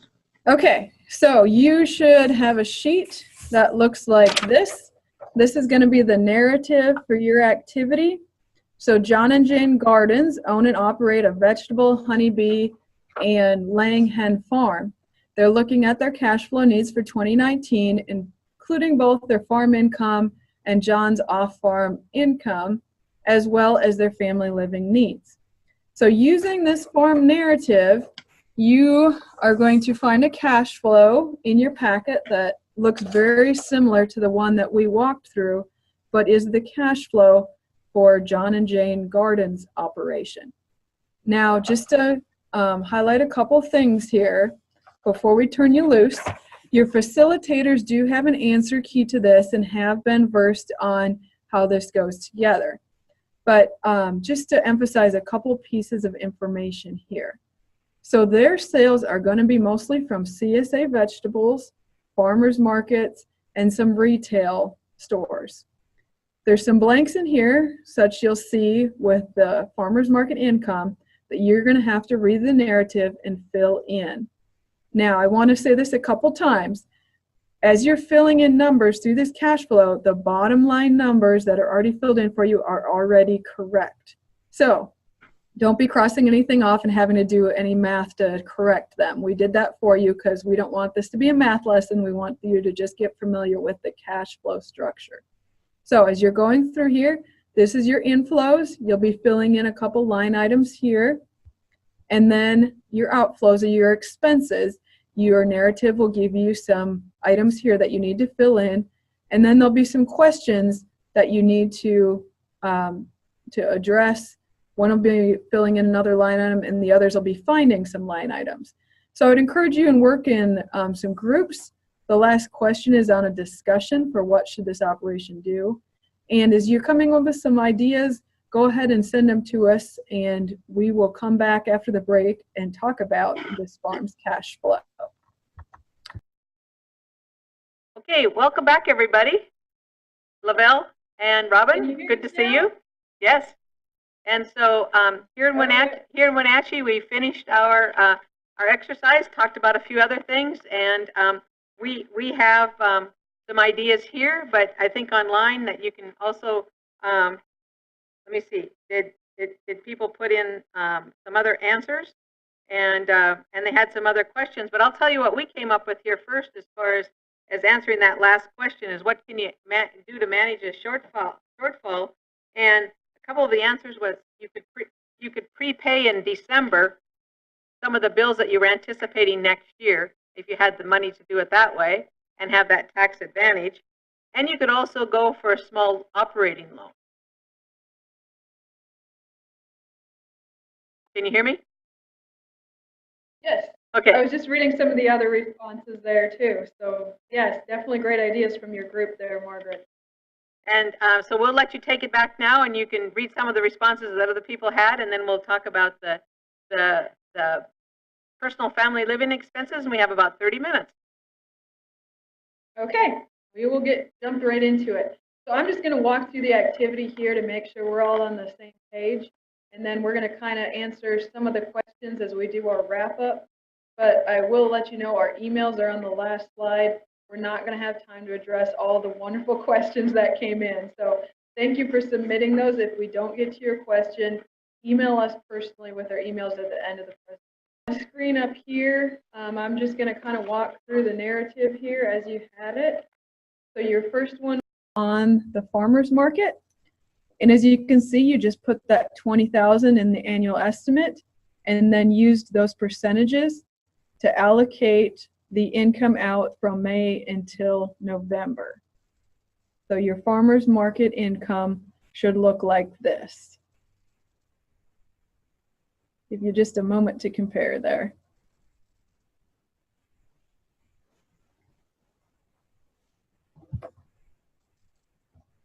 The second item that you had was you were building a hoop house.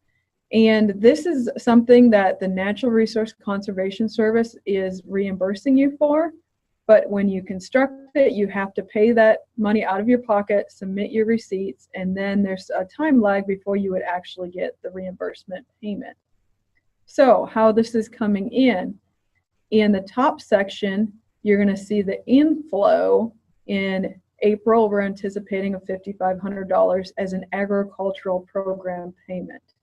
So that was the reimbursement coming in, but your expense down in outflow is going to be in January of $5,500, and that is a capital asset purchase. So those are the two pieces of information you had to fill in there. Again, in the outflow, you're building it in January as a capital asset purchase, and in inflow, it's going to be an agricultural program payment in April.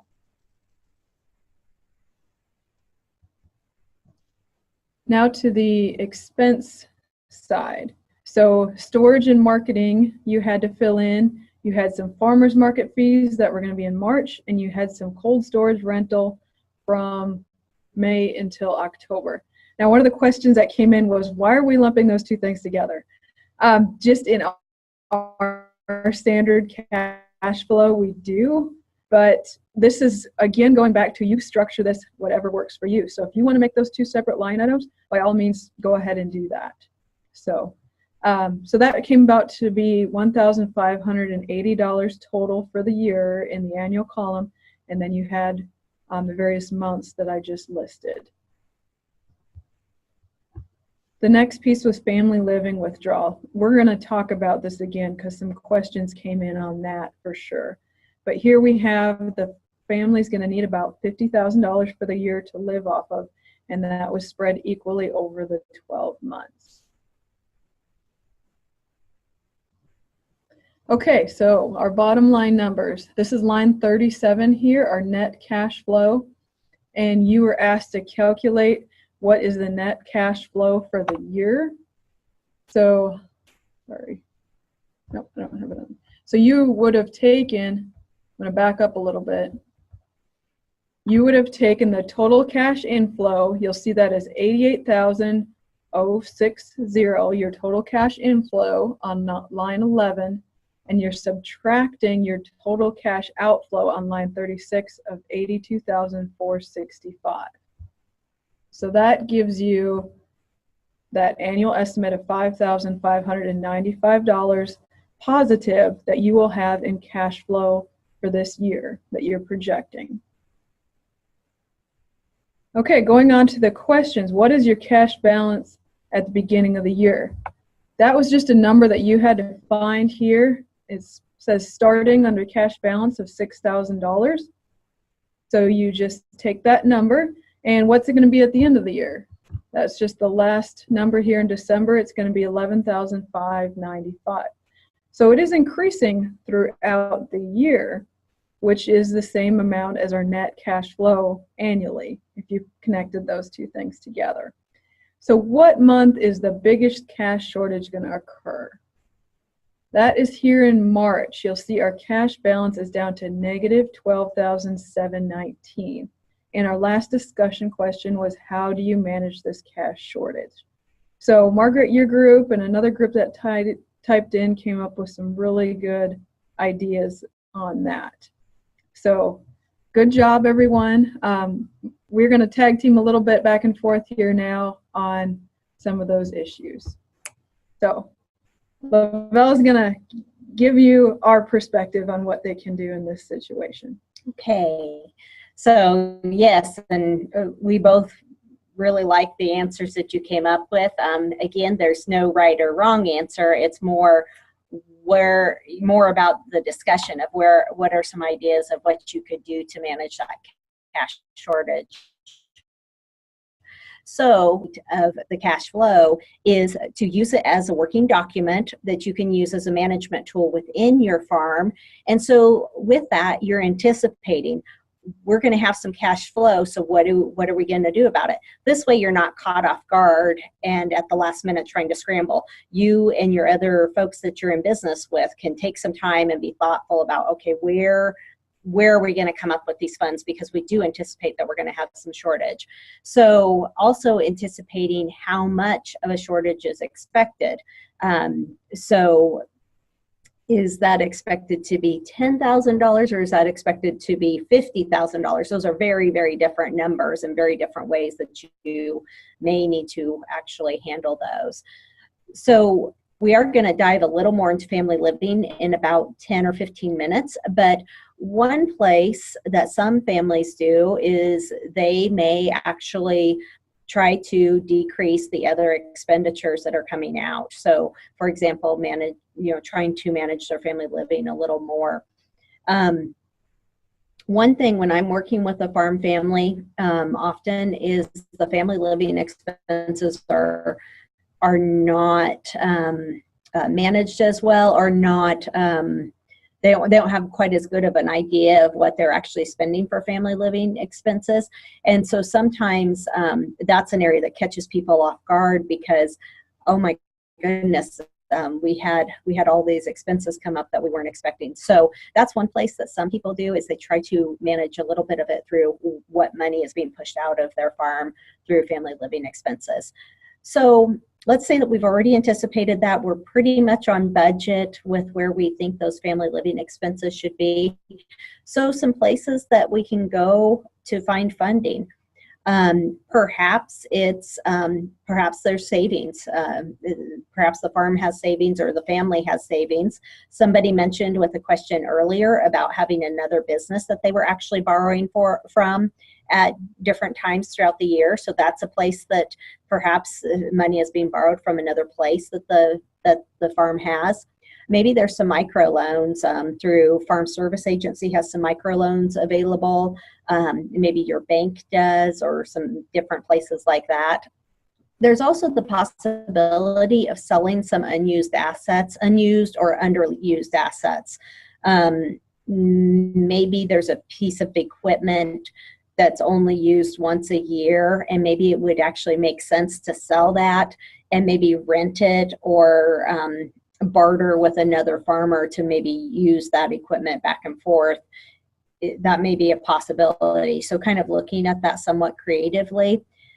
A method that I do see, and this is not the preferred method, but I do see sometimes when there's an estimated to be a shortfall, that folks use that on a credit card system. I don't like that. I don't encourage that. There's oftentimes high interest expenses that are associated with that, and hopefully there are better alternatives, but that is something that people use sometimes. So. And I would emphasize in this farm, it's more of a timing cash flow issue than an actual cash flow issue.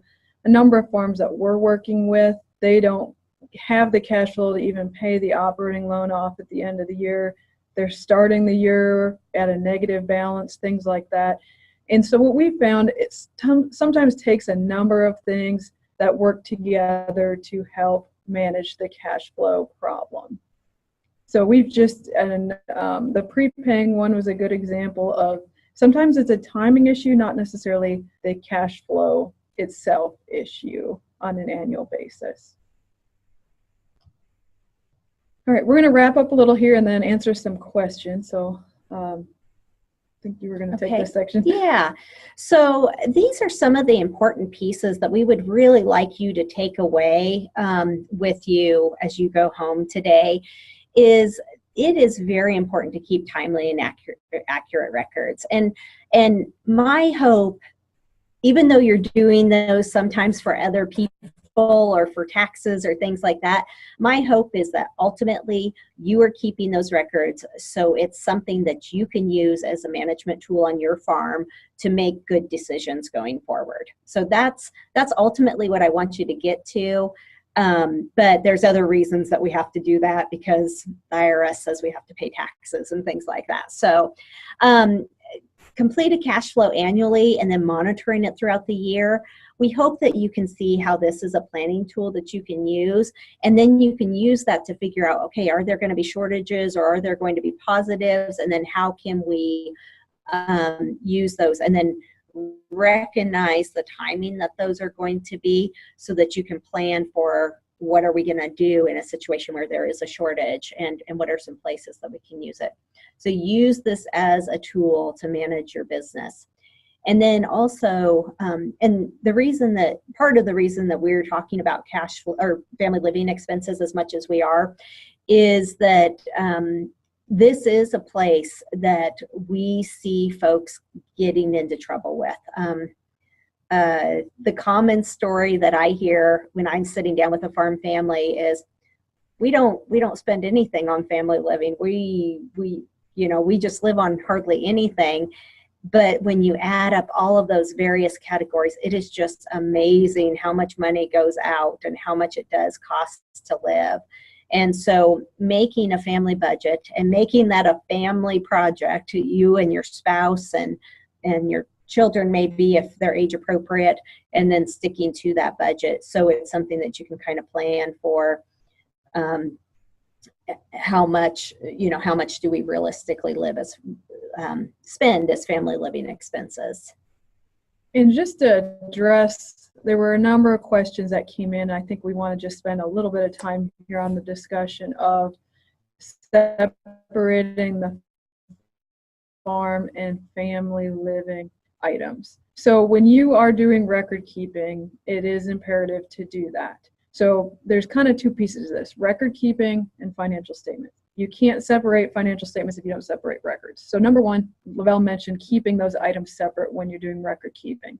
There are some questions that came in on utilities or shared vehicles or things like that. Sometimes it's hard to actually pull out what should go where as far as the family and the business. If there is a way to separate that, go ahead and do so. What we do here at K-State is typically we will just take a % of that asset or a % of that utility bill towards each portion. So if you have one farm electricity bill and part of it goes to the house and part of it's going to storage bins and dryers and a lot of things like that, maybe it's only 10% of that bill is actually household. If your household is separate from the farm shop and the farm business, maybe it's more than that 10%. So just kind of coming up with a rough idea of what % should go where. Now that is just in the record keeping part. When we get to financial statements, there was a question on the balance sheet. When I'm going to my lender, how do I differentiate personal and farm assets? So on a balance sheet, you do typically do that. You have the farm assets, the farm liabilities, the personal assets, the personal liabilities. Because a lot of times the lender is going to want to look at your personal picture along with the farm picture to see if that is a good loan for them to make.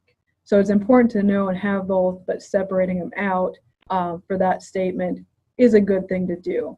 Going into the income statement, we're evaluating farm profitability. So obviously that is only going to include the farm's portion of income and expenses. Why do we put it on the cash flow? This farm, you'll see there is no expense for labor. So this question came in as well too. How are we valuing operator labor? And why is that labor expense hardly anything for a farm that obviously has a ton of labor doing vegetables? This farm that we used for our example is a husband and wife operation that doesn't pay outside hired labor. So in a situation where you do see a hired labor line item in there, but really unless you're drawing a wage, that is not an expense in a cash flow. Because remember, this is actual cash dollars going in and out. What's happening is we're paying family living, which is essentially giving a return to the operators or giving cash money to the operators. Now, another question was, well, can we separate those out? We certainly can. And in your book, there actually will be different sections where it's cash flow from operating, cash flow from finance, cash flow from investing. So we didn't follow that format because we wanted it to be simplistic enough that you can follow it really easily. But again, you structure this however you want. If you, by all means, do so. But the structure that we have, and we've used a number of years at K-State, it seems like it does work really well intuitively for people to follow. And you can still evaluate those pieces within there, even though they are all put on the same statement. Yeah, and I think, the most important thing here is we're trying to give you some guidelines and a tool that you can use for your farm, but make this into something that works for you and is easy to use on your farm. And some of those things that Robin was talking about a moment ago, about some of those expenses that may be partially for your household and partially for the farm, maybe you're early enough in tracking that it's too hard. It's too much to try to separate out. If that's too hard for this year, don't worry about that. But maybe next year that becomes one of your goals that you start to monitor as you go forward. Because I would say, I think every single farm, it's an evolution of how they're keeping their records. And then the farms who want to have more detail and want to continue to use their records more and more, each year they're probably kind of tweaking things to get that more to what they exactly need for their farm. So I wanted to address a couple more questions. One question that came in was in reference to something I had talked about our own farm, and that I use QuickBooks, for example, is the financial software that I use, and asking about using the financial statements in QuickBooks. And there are several financial statements that you can use in various financial software like that.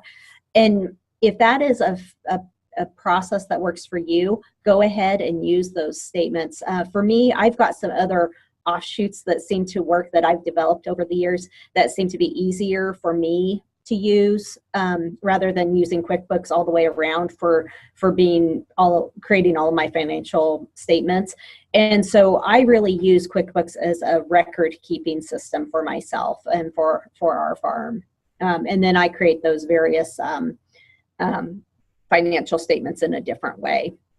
So that's just, but explore whatever financial software, if you're going to use financial software, explore that. And if it works for you, go ahead and use it. Another question that came in also was, when do you pay yourself? And that's a portion of what Robin talked about a moment ago. So for example, if you're going in the process or in the cash flow that we provided to you, we're using those family living expenses as kind of in lieu of payment to yourself. But if your farm is structured in a way that you want to pay a wage out to yourself of whatever dollar figure per month and not recognize the family living expenses, that's an okay way to do that too, if that makes sense for your operation. Ultimately, what's from my experience of working with farm families over the year, and ultimately we're coming down to, are they profitable and can they make all of their payments to the bank and cash flow and so forth throughout the year, is how much money can the farm afford to have pulled out of it to support family living expenses. And what is ultimately the goal? Is the goal to pull out enough family living to live on, or is the goal to reinvest profits and grow the farm? And so there's some conversations around that. In the example that we are using, in this example, it is a husband and wife, and most of the family living is being paid for, or lion's share of it is being paid for from with the off-farm income, and then they are reinvesting into the farm to continue growing that. We're kind of using it example as a newer farm of 2 or 3 or 4 years old, and so they're really wanting to reinvest profits to grow as time goes on. All right, we just have a couple more slides here. So this is just to kind of give some context to family living expenses. Some of you maybe do track that. I would argue most people don't. Our family is probably one of the exceptions that we do download weekly into Quick-Ends, and I categorize our transactions, and I could tell you down to the month and the year what we spent on all these categories. But it's surprisingly more than you think it is. So on here, you can see it's broken down by age of the oldest child, but our families are spending anywhere between $60,000 on average to $85,000 on average if their children are over 17. Couples that's in, and this is, I should back up. These are farms here in Kansas in our Kansas Farm Management Association. So they regularly report values to us that we can use as research here at the university. So you can see the number of families that are in each of these categories, but these are farm families here in Kansas. So for couples, it's almost $65,000 a year they're spending in family living, and on average across the whole board, it's about $68,000. Now, if you add income, self-employment, property tax to this, it becomes significantly more. So you can see the bottom line numbers there for the total family living and taxes. I guess what we just want to drive home or emphasize is just how big of a number this can be, and why our farms sometimes cannot support the family living that we have been accustomed to, especially with the downturn in the farm economy. So as Robin said, sometimes tracking family living is a new thing that a lot of families they just haven't done before. And so creating a family budget, a family living budget with your family, certainly your spouse needs to be involved in that and needs to be on board. And I think if you have older children, I think it's a great learning experience and teaching moment, so that hopefully the child, as they grow up and leave the house, then this is something that becomes intuitive to them to do as well.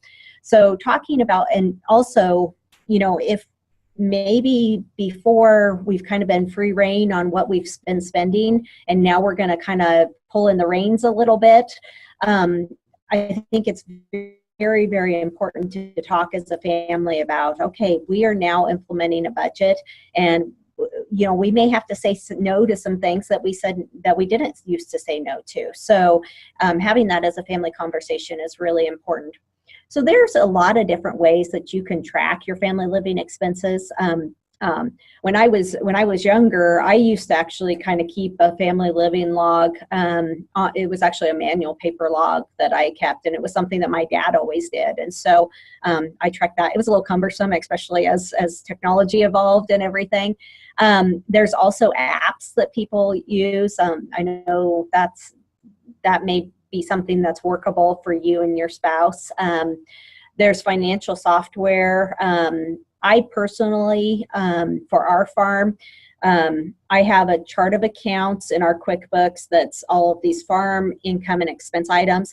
And then I have also created a chart of accounts for family living expenses of kind of those major family living expenses of groceries and automobile expenses and household expenses and education and all of those kinds of things. So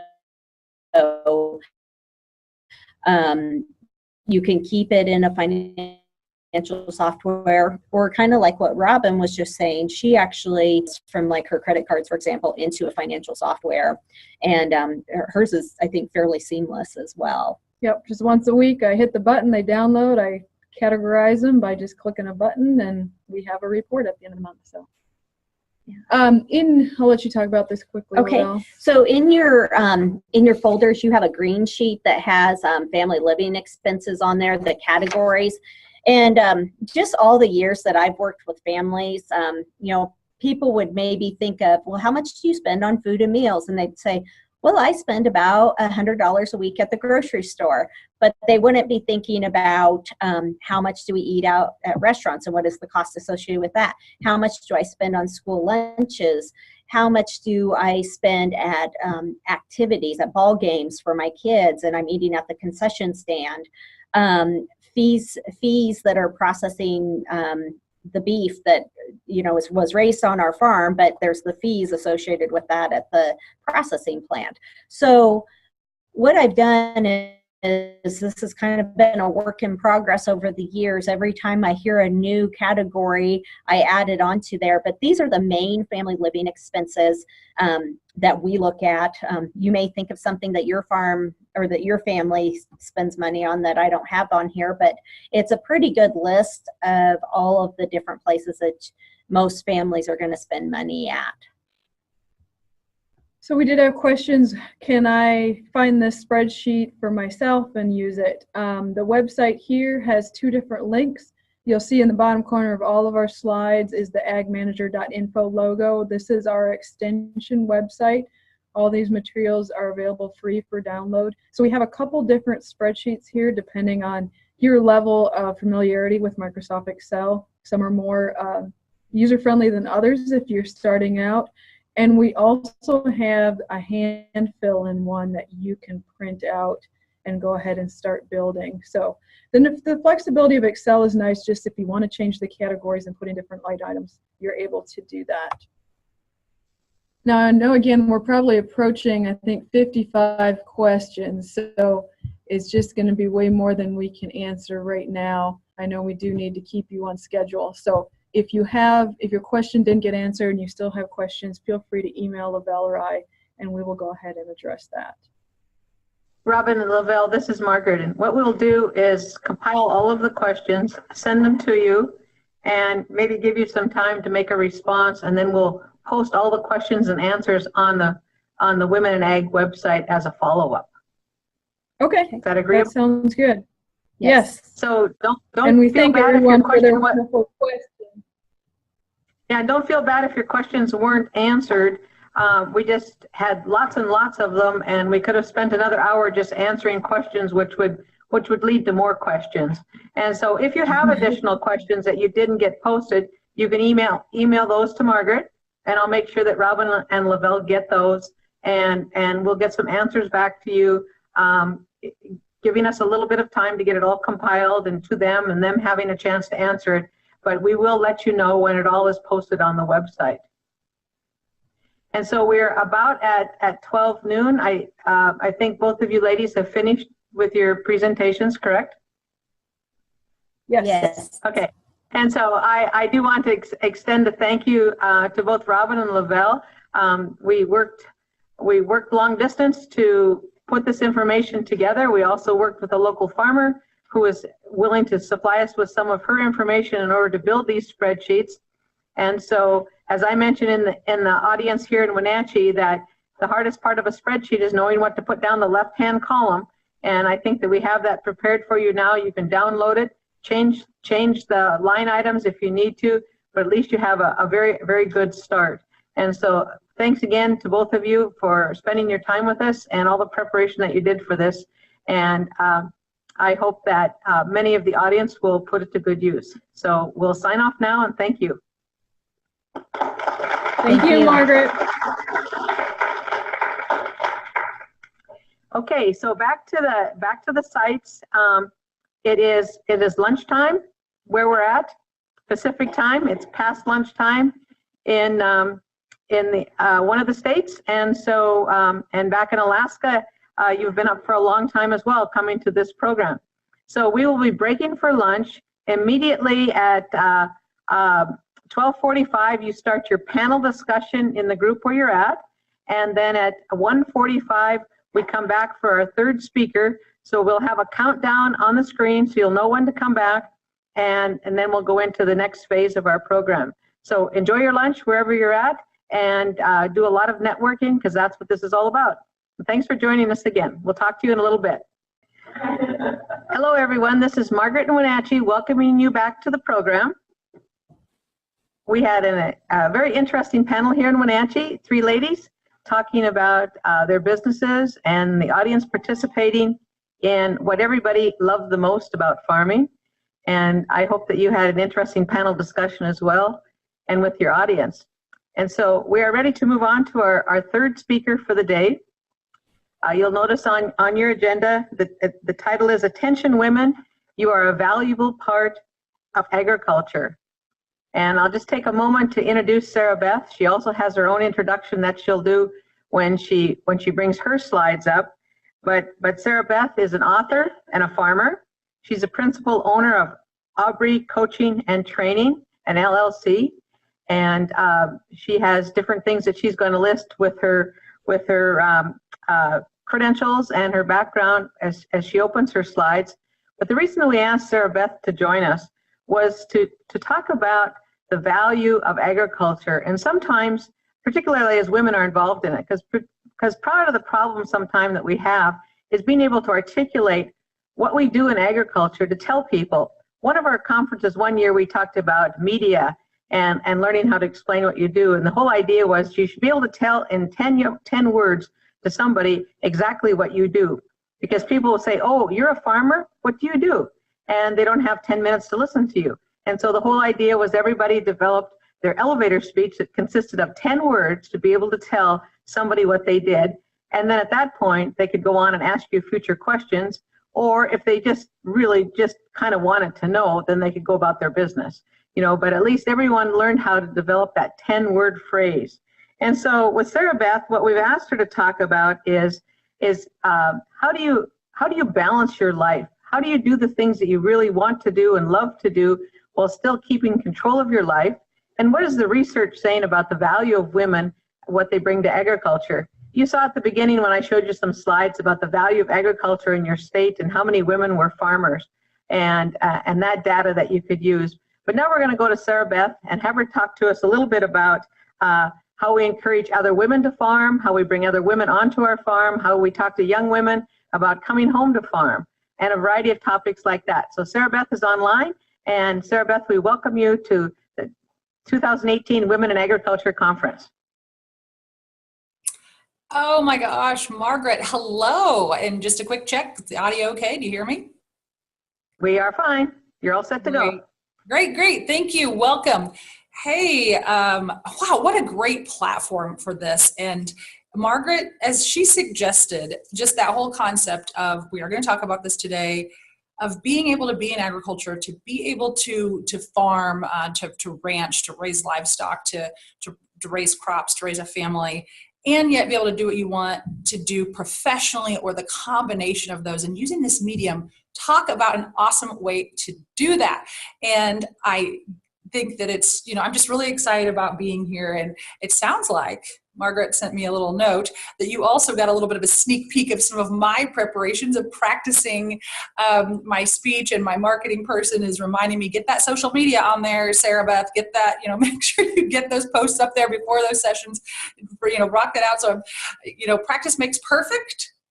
or as they say, or it just makes things really interesting. So I hope we weren't too distracting with some of my preparations before, but I know you're transferring between sessions and also hosting some discussions. So I'm really happy to be here, and obviously as most people do, but it's not done without merit, and that is thanks to a few folks as we get started. So I'll leave my bio slide up there, so you're welcome to glance through that to learn a little bit about my ag journey and my background while I do a couple of quick thank yous. And first and foremost, of course, is to Margaret, and for her to reach out for me back in August or so to invite me as we got to know each other a little bit to be part of this program.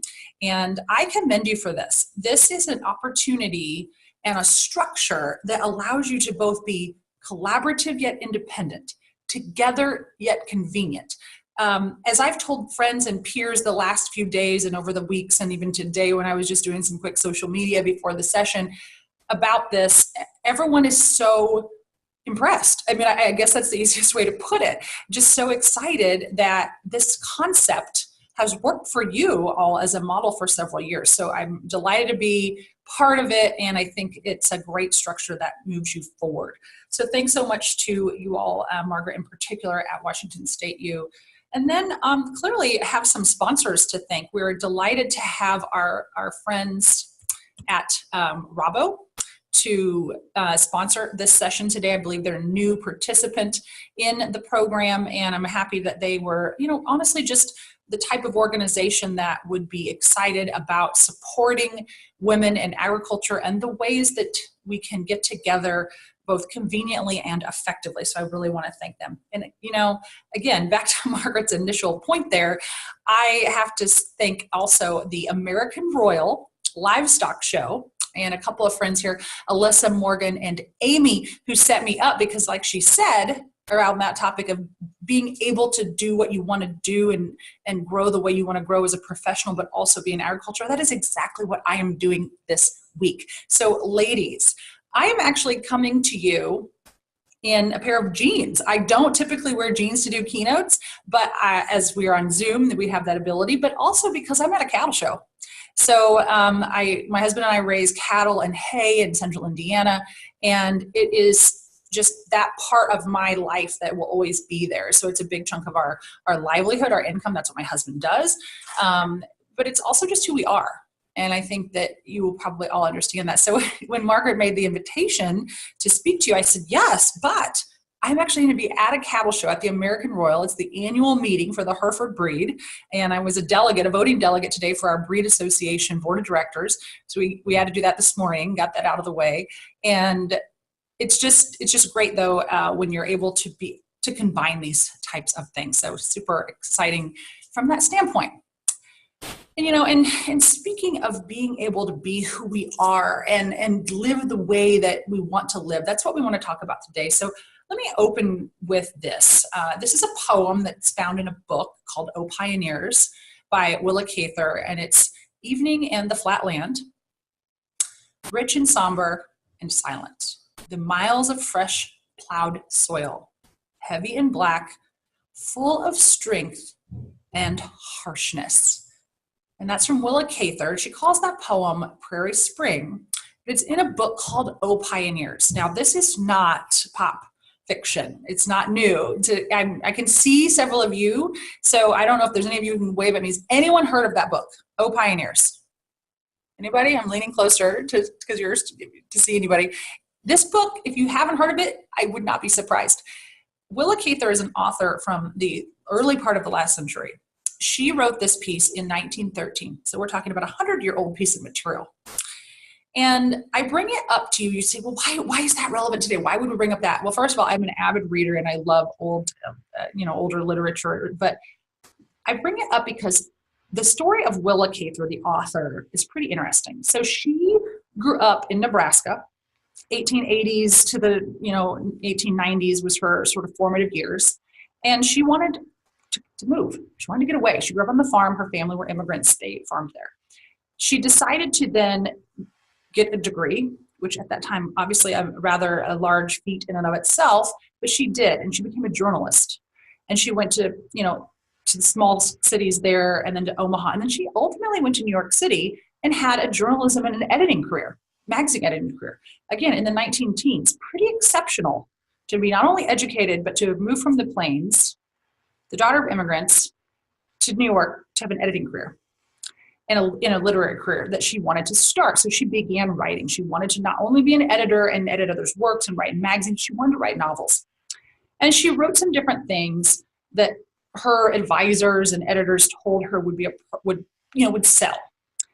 But they weren't her best work, and it really wasn't doing much. It wasn't getting a lot of traction. So she conceived the idea to write her story, the story of agriculture as she knew it, the way she grew up. And this was, it was met with absolutely zero enthusiasm as I read her stories of her.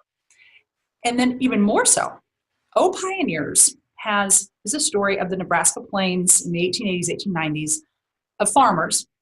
And the protagonist is a girl named Alexandra. And she writes the book from Alexandra's perspective as a farmer.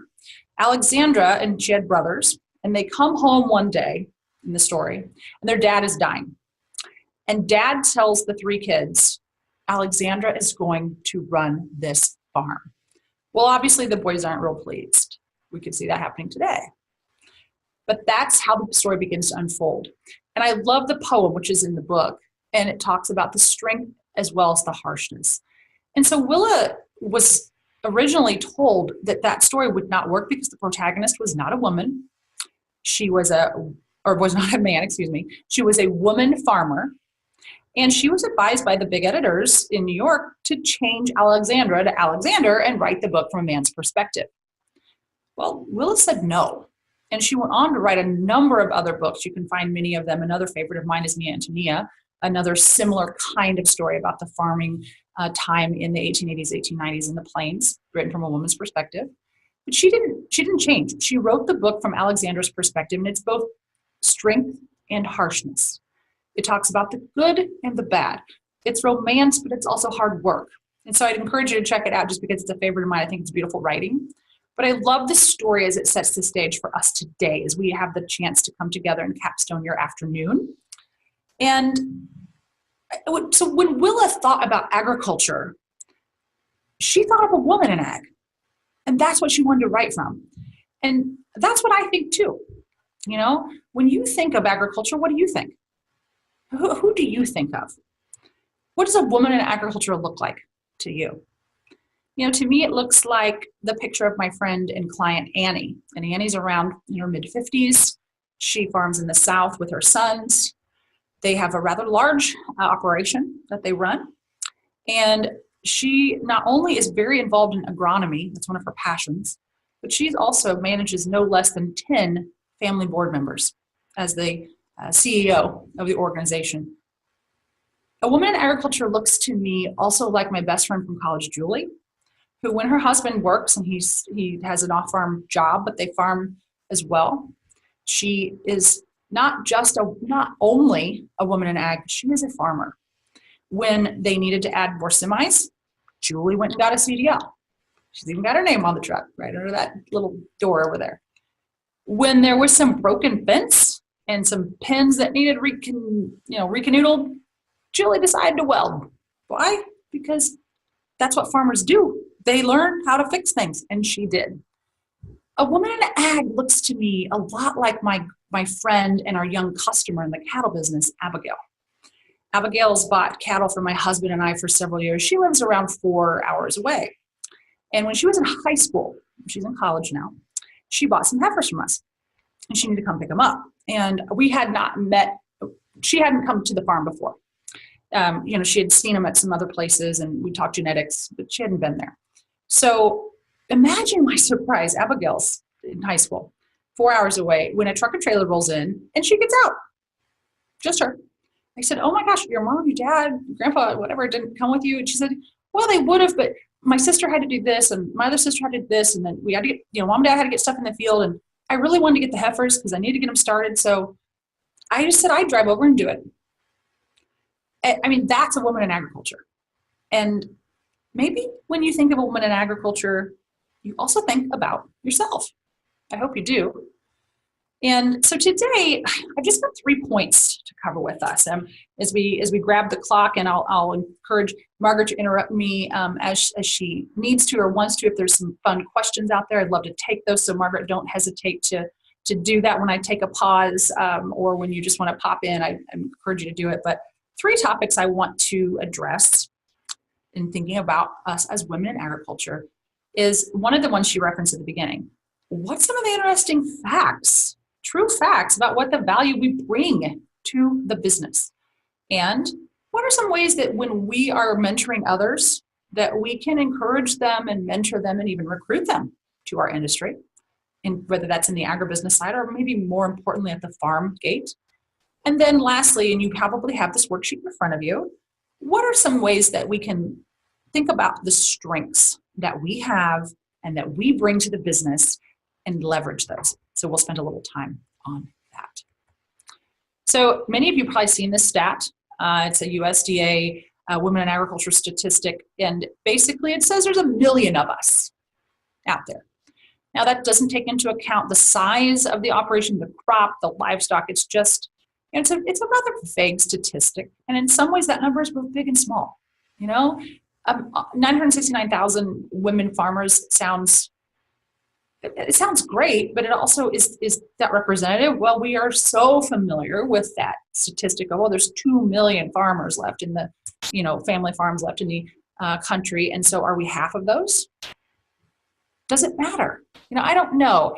I've looked at this stat and I've used it in different programs and I've hesitated to use it, but I think I love how my intern Kira, and give a shout out to her for preparing these lovely slides. I love how she just popped that big number on that screen. And the reason I do still use it, this fact, is because we bring a lot of value to this industry. We are significant players at the farm gate, in the business, in the decision making, in everything from the agronomics to the livestock to the finance to the marketings. We're involved. And that's what I like about the number, because that number on there looks big and it looks bold and it looks important, just like you. So let's click to going through some slides on a topic that I'm having a lot of fun with. I'm actually writing a book right now. It'll be out in March. I'd love to give you the title again, back to me taking some selfies and stuff before to get marketing done. My marketing person would say, get that title out there. But the title is working right now, and I'm trying to get it to where it needs to go. But this component is going to be part of the book. And it's a book about how to develop and coach that next generation for agriculture. And one of the components of this is that I truly believe in a generation or less, we're going to have a lot more CEOs or CFOs or whatever you want to call that key leadership role at the farm gate. Here's why. Let's click through these. The first one is pretty simple. It's level of education. It's fairly widely known, and I love Margaret's perspective on this. We didn't chit-chat about this before, but I bet she's more informed of this than I am by far in terms of being involved in the educational side of it. Level of education, we're already graduating more women with degrees from colleges of all kinds than men. And that has been going on for a while. But even more interesting, and just a handful of years ago, we nudged over the number of women over men graduating with degrees in agriculture. And many of those are in the sciences side of agriculture. I mean, we in agriculture, you earn a Bachelor of Science, so to speak, right? I have a ag communications degree as my bachelor, but I didn't spend most of my time on the science piece. I like the animals, so I did some sci minor, but I was mostly in communication. But when I'm talking about this level of education, not to take anything away from that, but I'm also talking about we're graduating more women with the sciences aspect. This is fascinating and fantastic for us as we look ahead to those leaders that we need in the top seats to run the businesses of the future. So I think that is one really good base. It's foundational as to why in less than a generation, I think we'll have more women as the CEOs or other key leaders. Another reason is this. So we've talked a lot about what we do from a professional standpoint, but Margaret alluded to the fact that I wanted to mention a little bit about balance and priority today. And we also are the keepers of the home. It makes us a rather unique combination, than that we have this ability to understand the business and the professional and the agriculture aspect, and we run our companies where we play an integral role, but we're also in large part still the home, the keeper of the home. And many of us are sandwiched in that place where we're not only raising our kids, but we're helping to support elder care or some sort of quality of life care for a generation older than ourselves, our parents or even grandparents as well. That is tough. You know this, and some of you are nodding, and I'm glad, and it's true. But the thing is, one reason farming actually supports this fact of life for us, that we are going to have to handle both of these sides of the equation, is because it allows us a little bit of professional life balance.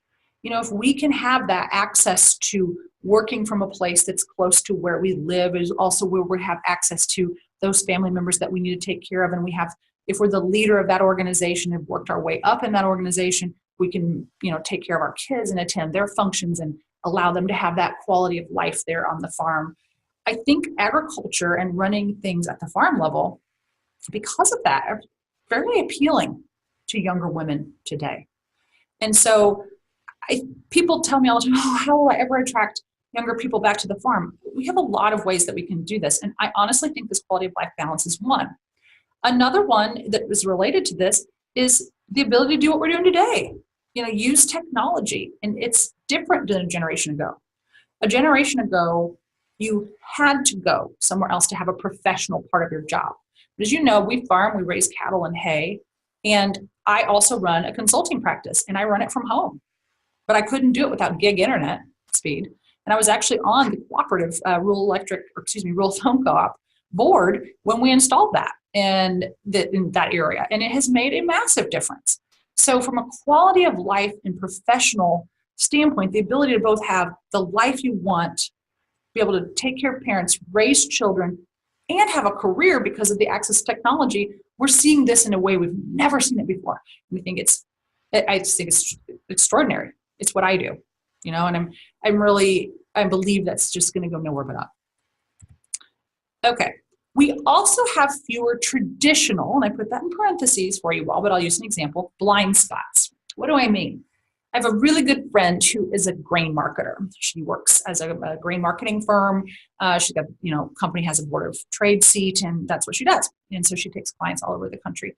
And she always tells me that if she can, and she will always bargain to get the woman in the operation as the client, or at least in the room as much as possible, because she says that client, the woman client, has less blind spots. She has less attachment to the bushel babies, as she calls them. So, and basically that is able to make that more objective decision about what really needs to be done. And that, I think, adds an extraordinary emphasis on why it makes sense to have women in the operation from a financial standpoint. But I have a couple of others. One other thing I like this slide too, because I really like this girl's enthusiasm and sort of her, she's up there, she's saying something. Advocacy and relationships. I do a lot of Strengths Finder. It's a Gallup assessment tool in my consulting practice. And I love that because it allows us to, look at our top strengths. And we're going to talk about strengths here at the end. But one of the things where women tend to score better, and this is with my farm men and women, because I lead a lot of peer groups at the farm gate, is in terms of the advocacy, relationship, and influencing category. The guys, not always, but tendencies here, and this is just Sarah's research over the thousands of people that I've given it to, a lot of times tend to do really well in the executing category, which is the task category. So if we are the type of people who have natural tendency to form good relationships and spot areas where a relationship needs some shoring up, or can see things before they start to go south, or can anticipate where a relationship could use a little bit more depth or needs a little bit of care. If you're thinking about landlord relationships or relationships with people in your community when they don't understand agriculture, oh my gosh, we are well positioned to do this. And so I think as a natural tool that we have, especially for those of you who are also skilled at things like marketing, this is a tremendous asset and why the CEO seat looks pretty attractive to women. We think differently. And you're going to go, well, yeah, duh. So let me give you a funny story. So you know how if you and your husband are watching Netflix and it's in the evening and you think, somebody says, let's get some popcorn, let's get some chips. Okay, you send your husband in to get the popcorn or the chips. He goes to the kitchen, he sees the chips, he gets some, he comes back, eats the chips. You go to the kitchen to get the chips. Before you see the chips, oh, there's crumbs on the counter. Dishes ought to get picked up. Oh, now the floor. Well, the floor's got some stuff on it. Might as well sweep it. Well, there's a couple spots over here. Well, I'll just get the vacuum. Well, and then I'll fold the towels because they're kind of messy, and I'll get them back in the drawer for tomorrow. And then you go back in the room, and your husband's like, "Where's the chips?" Oh, yeah. And am I telling you this because we're forgetful? No. We see things differently. We walked into that room and we saw the things that needed to be done that were in the path. They were the barrier and we needed to clear them.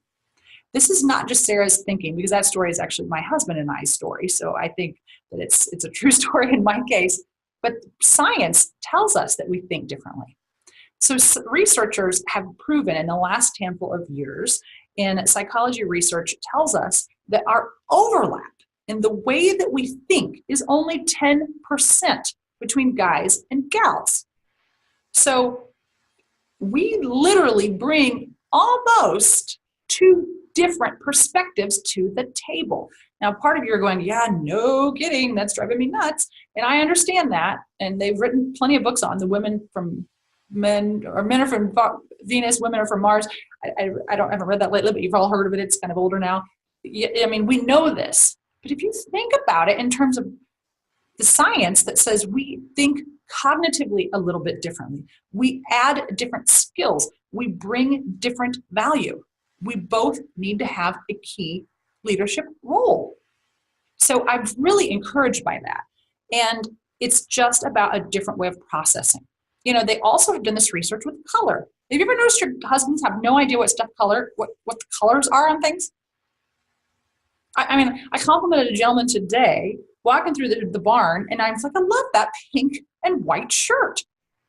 I thought that's so cute. He said, well, it's red, and it's fuchsia. At best, it could be, a bright salmon, maybe. He's like, it's red. No, it's not. But science tells us that's actually the truth. They've done studies on color hues, and no wonder y'all can't get along when you try to go shop for paint, that we see hues and subtle differences in lights and textures that men do not. Researchers have proven this. Now, is no wonder why the brown paint that I liked so well, it was that I called Adobe for our living room several years ago, my husband called calf scour. We see things differently. But I think it's really, really valuable. Here's a spooky one. Boards of directors of the top Fortune 500 companies, all the way down to what we call the lower middle market tier, which many of us in agriculture are in. That's the $10 million to $25 million range. So some of us have larger operations are in that size. Their boards of directors have seen if there are at least 2 women in the leadership role, the rate of bankruptcy is lower. So how about that? Now, many of you are nodding your heads going, well, that's how we got through the 80s, for those of us of a certain age that remember that.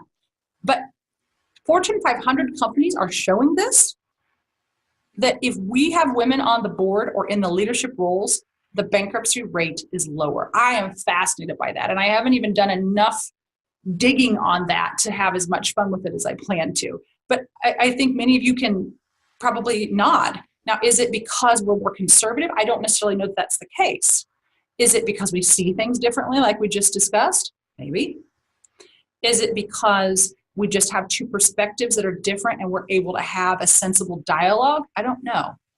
I can't answer all of those pieces of it. But I'm fascinated by that fact that big companies tell us that if they have women as directors or key leadership, they're sounder business-wise. We bring a lot of value, ladies.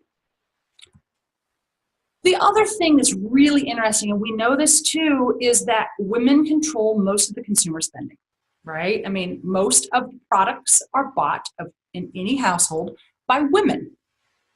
But even more interesting is think about this globally. This isn't just us shopping for our stuff on Amazon, okay, which we do, and that is a huge impact. And that's where that advocacy comes in. We've got to be talking to these buyers that are women, they're our peers, and we can talk to them about the correct way to view agriculture and answer their questions in a respectful way. Because we're in ag, they're shopping, we need to have that conversation. But globally, more than 70% of decisions in some countries, which are some of our big, big buyers, are made by the woman. So our opportunity to understand that, I mean, any business would tell you, if you can understand the target market and you you speak with them, there you go. Now you're thinking, well, we sell a product, it goes out, it's traded, or we take it to the terminal or whatever. That's true. But here's where I want to encourage you, and for those of you who have the time that you can take it out of the operation or can develop others who can, you need to be speaking to those customers. Are you involved in the trade groups? Are you going on the national and international trips? Are you doing some of these types of things, not just with your peers, but with peers outside of ag? Get in front of those other women, both locally and globally, because they are buying our products and they need to hear from you. So, pretty interesting stuff, I think. Margaret, I'll grab a quick sip of water. Any questions or ideas that come to mind that we want to play around with for a minute?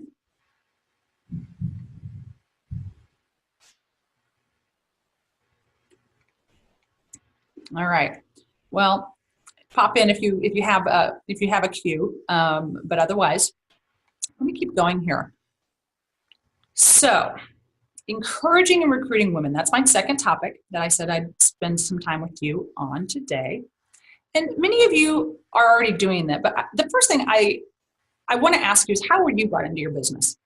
For some of us, you're like going, because, so when I ask that question, I usually get answers like, it just happened, or some of them are sad, like somebody died and I had to step in, or I got back from college and I just started doing this, or somebody needed to do it and I saw a need, so I just filled it.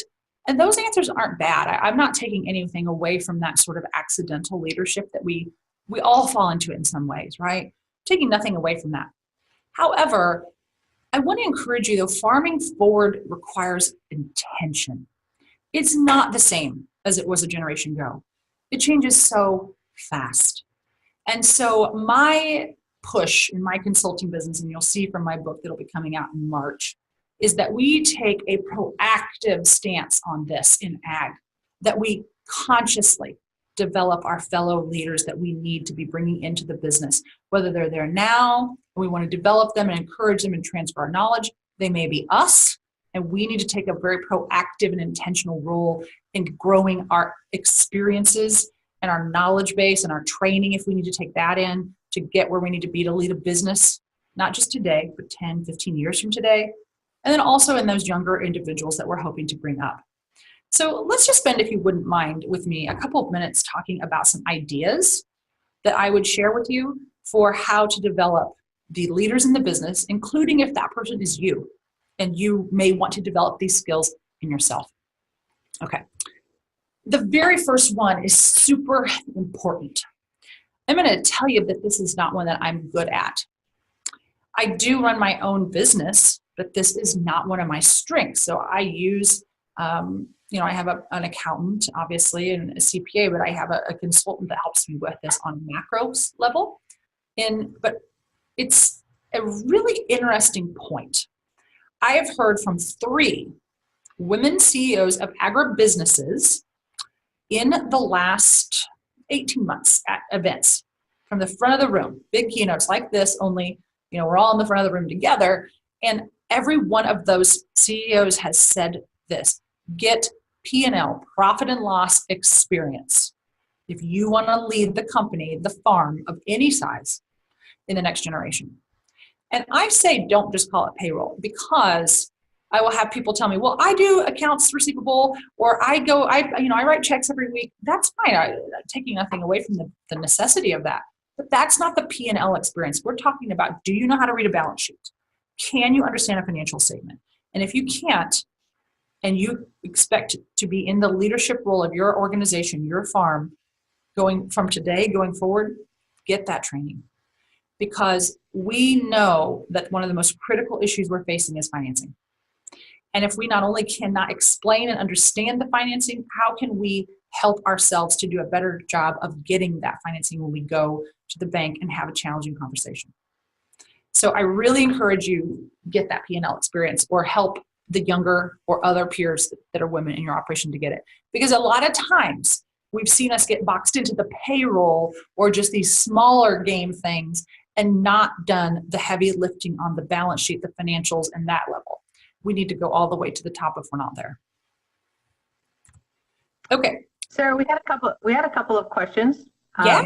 The first one was, if somebody would like to know, what is a bushel baby? Maybe I skipped over that too quick. That's awesome.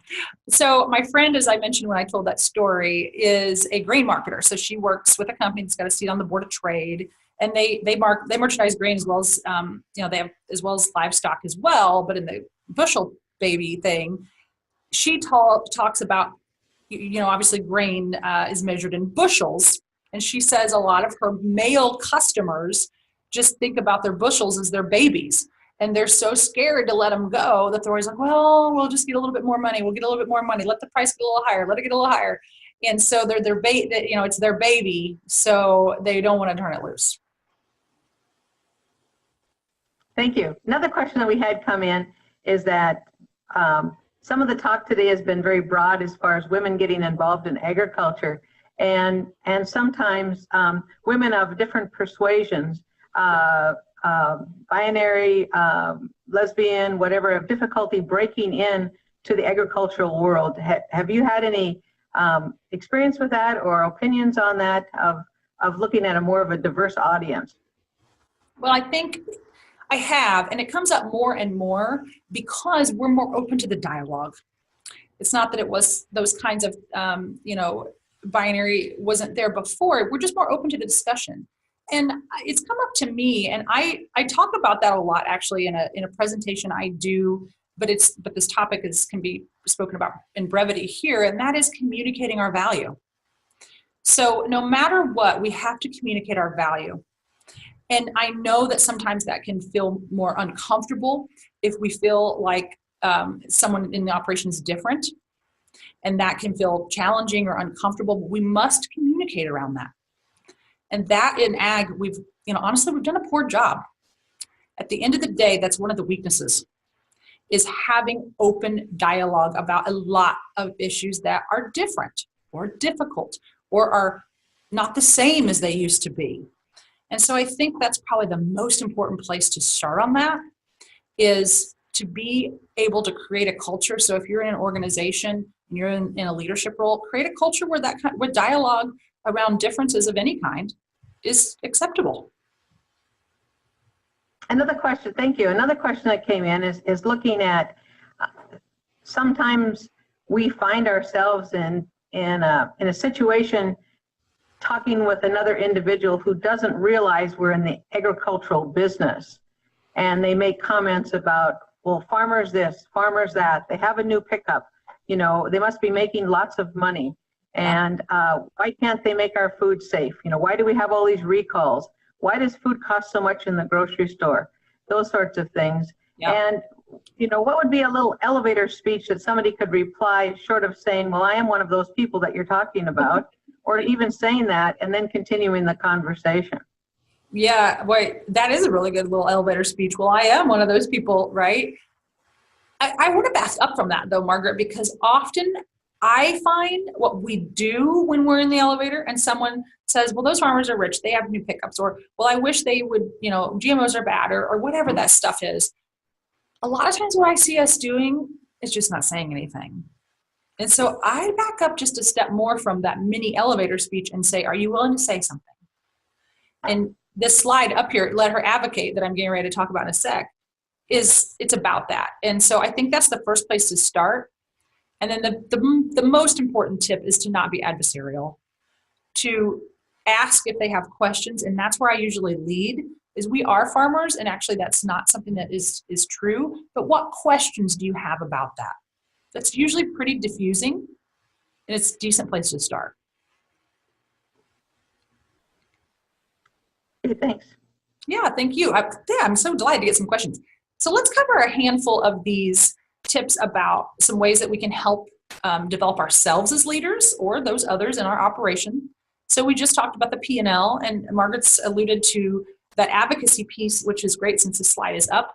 And let her advocate, but don't box her in the social media box. And the reason I put that up there is because I've seen a tendency for operations to say, well, those younger girls, they'll just do the social media. They all know how to do that. That's so great. Well, that's nice if they do, but it doesn't mean that they're a social media expert. It doesn't mean that that's the only expertise that they have.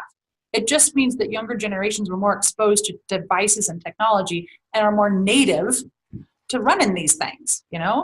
That's just a way they were raised in the exposure of the environment. It does not mean young people or young women in particular should get stuck in that role. So when I talk about advocacy, yeah, that's an important piece. And if you're good at that and you want to do it, great. I'm talking about things like the negotiating skills and talking to your landlords or those women landlords or those younger generation landlords that you have as older generations pass land down. Don't leave the ladies out of those discussions. Those are opportunities for advocacy as well. All right, a couple more of these. And, we just talked about it. I want to say this about it though, that negotiating piece, whether it's on pricing and buying decisions with inputs or marketing livestock or crops, get involved in those decisions now. Don't wait until you're some nebulous age that you should be now the one that makes the buying decisions or that makes the selling and marketing decisions. And if you're a leader in the operation, start working on that today. Start that training as early as possible. Never too early to learn this kind of stuff. Okay. Set up. This one's really important, and the italicized font underneath is the nugget. So set up those networking and mentoring opportunities. Make sure that the ladies in the operation, just because, like we said before, their sandwich are being taken care of, mom and dad and the kids and working, are not doing just what you're doing today. I find that is a big problem in operations, that we send the guys to training, to conferences, to serve on a board, to get to take the trade trip, to Panama Canal or to China with the trade association. We leave the ladies at home. Why? Well, a lot of times it's our own fault because we feel like we have to, because we have to do these things here. I'm not saying they're unimportant, but if your value is in that area, find a way. And if you're the leader, set those opportunities up, but encourage those other women in the operation to go. The guys tend to not need that encouragement, and we tend to feel guilty about taking those opportunities. So as I said from the beginning of this conference, it's not tongue in cheek. I truly commend you for making this effort, because it is something that I see being overlooked frequently. Okay, hire and develop excellence, but don't make it about mandates. Hire the best people, keep things clean with performance reviews and metrics so that individuals have a chance to grow and develop skills and results and achievement in a way that's organic, but also structured. So I don't want you to think that, and I talk to men's groups about women in agriculture as well, I'm not here to say rah women, boo men. And I know none of you are either. But the way we prevent that kind of thinking from others besides us is to make it about excellence. Training, structure, develop a chance for people to shine and get them in the right places. Okay, so any questions on those quick things before we go to our leveraging our strengths material? Margaret, I'll pause a second and grab a drink of water in case anybody wants to weigh in on those. I don't have any at the moment, but I think I have a couple people writing, so go ahead. Ooh, so brewing, there's things brewing. Okay, you interrupt me if something comes up. So let's talk now about leveraging our strengths. And as we said at the beginning, and I shared those 3 profiles of 3 generations of women and ag farmers that I'm super fond of all of them. They're leveraging their strengths. Annie's running a board. Julie is farming at the most ground level, welding and driving the semi. Abigail is putting her skills together, both going to college and you're just jumping in there and doing the work because no one else had time to do it. She's a get her done. What are your strengths? And Gallup's Strengths Finder is, like I said, it's a profiling and assessment tool that I use a lot. But here's the fact that they have done hundreds and hundreds of thousands of Strengths Finder reports. And what they find in their research is pretty amazing. That if people understand their strengths, get comfortable with them, own them, that sort of own your space kind of thing, and feel confident saying, this is my strength here, and this is what I do. They're 6 times more likely to do their jobs well. Not only to do them well, to be engaged. So not just doing it rote, not just doing it like, and farming, we can run into a little bit of that because many of our tasks are the same things. Now, we have different days in there, stuff changes in seasonality and animals are different. I get all of that, but at the same time, some of the things that we do are the same time and again. So lack of engagement is an issue for us, and it's a bad issue because ultimately it becomes a safety problem. So, but when people really understand that their strengths are aligned with the work that they do, they make so much more sense. It's almost like the 2 little magnets come together and they're like, oh, I'm into this now. This works. This is what I'm supposed to do. This is what I'm supposed to do. So for those of you who are farming because this is who you're supposed to be and this is what you do, I really want you to think about your strengths. And so in the last bit of time we have here for us today, let's do that. So you've got a sheet in front of you that I think I have a slide here in a couple. I'm just going to click to it. Yeah. This, and I'll go back.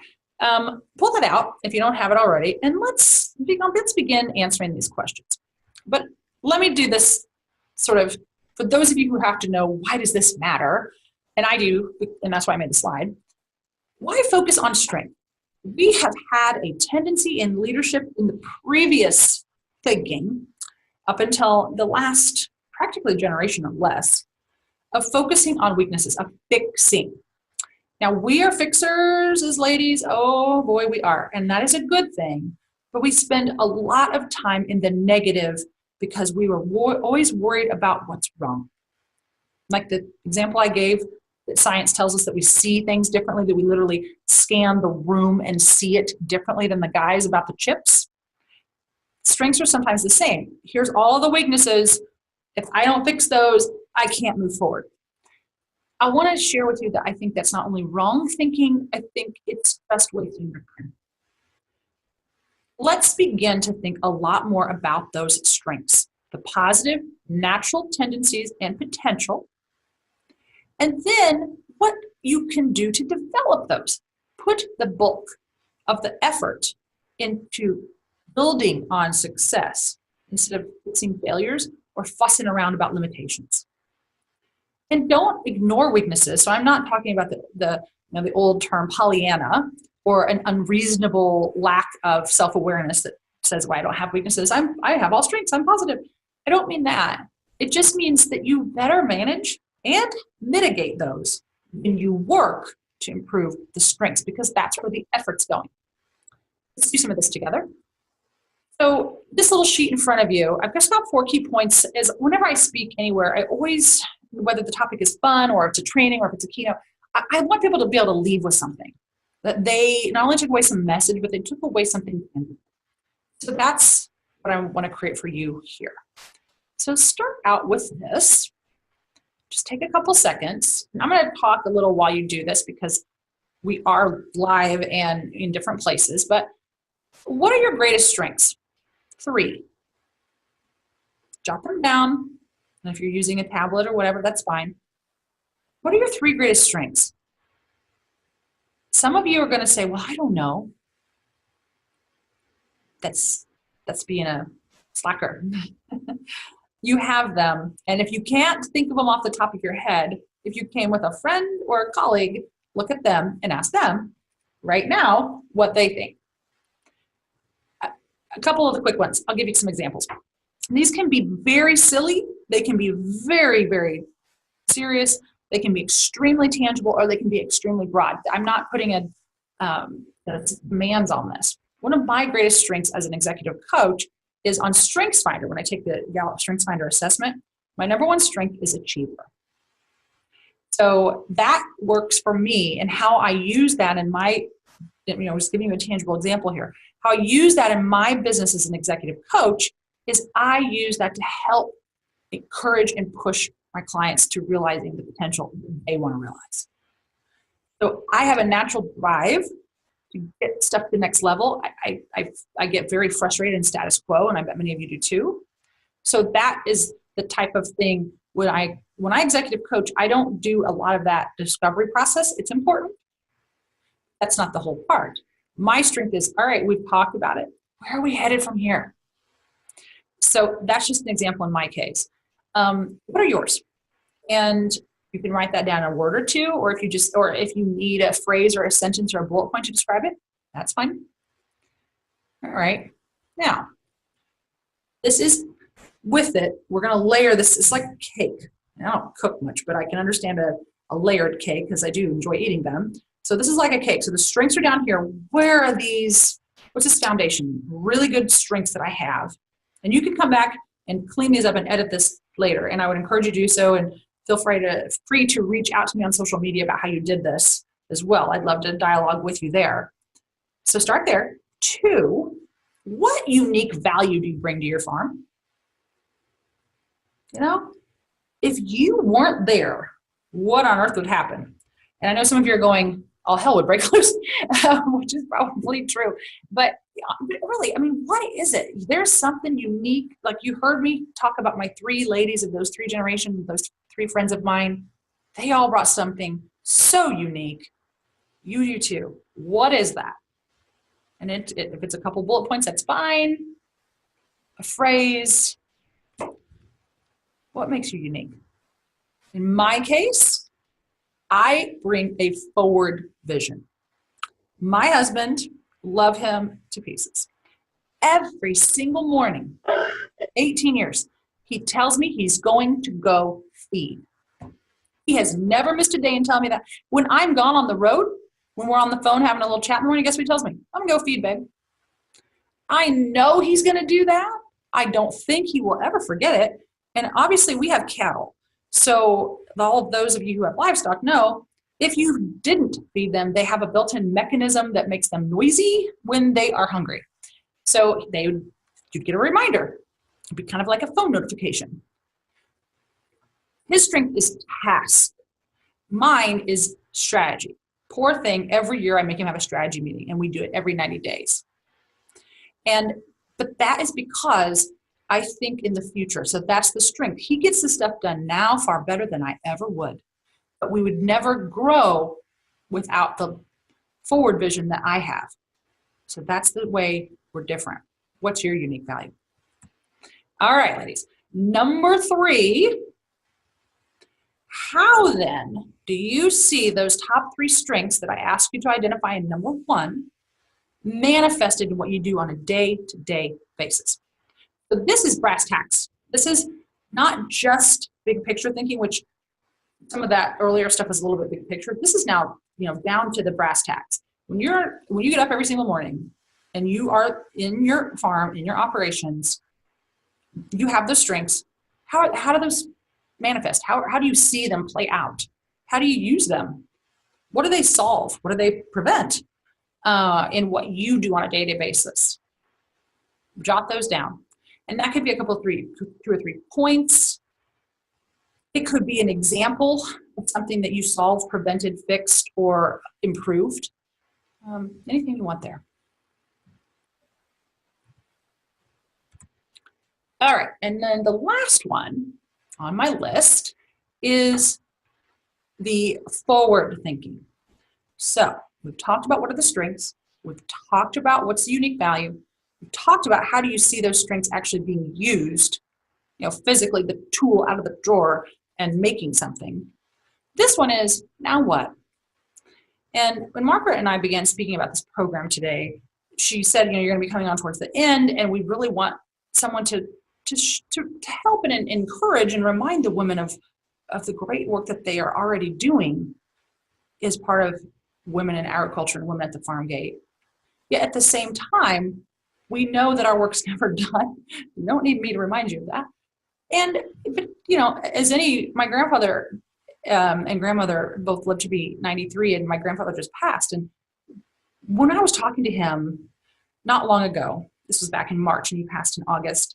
And he's still so savvy, and some of the best conversations. And I love hearing about the old stories of how they did things and how they farmed and how much physically more difficult it was. And they were talking about the mules that they used when they started a long time ago that his dad used. They were beginning the mechanization when he became into farming. But his dad farmed with those, and he remembers that from a little boy.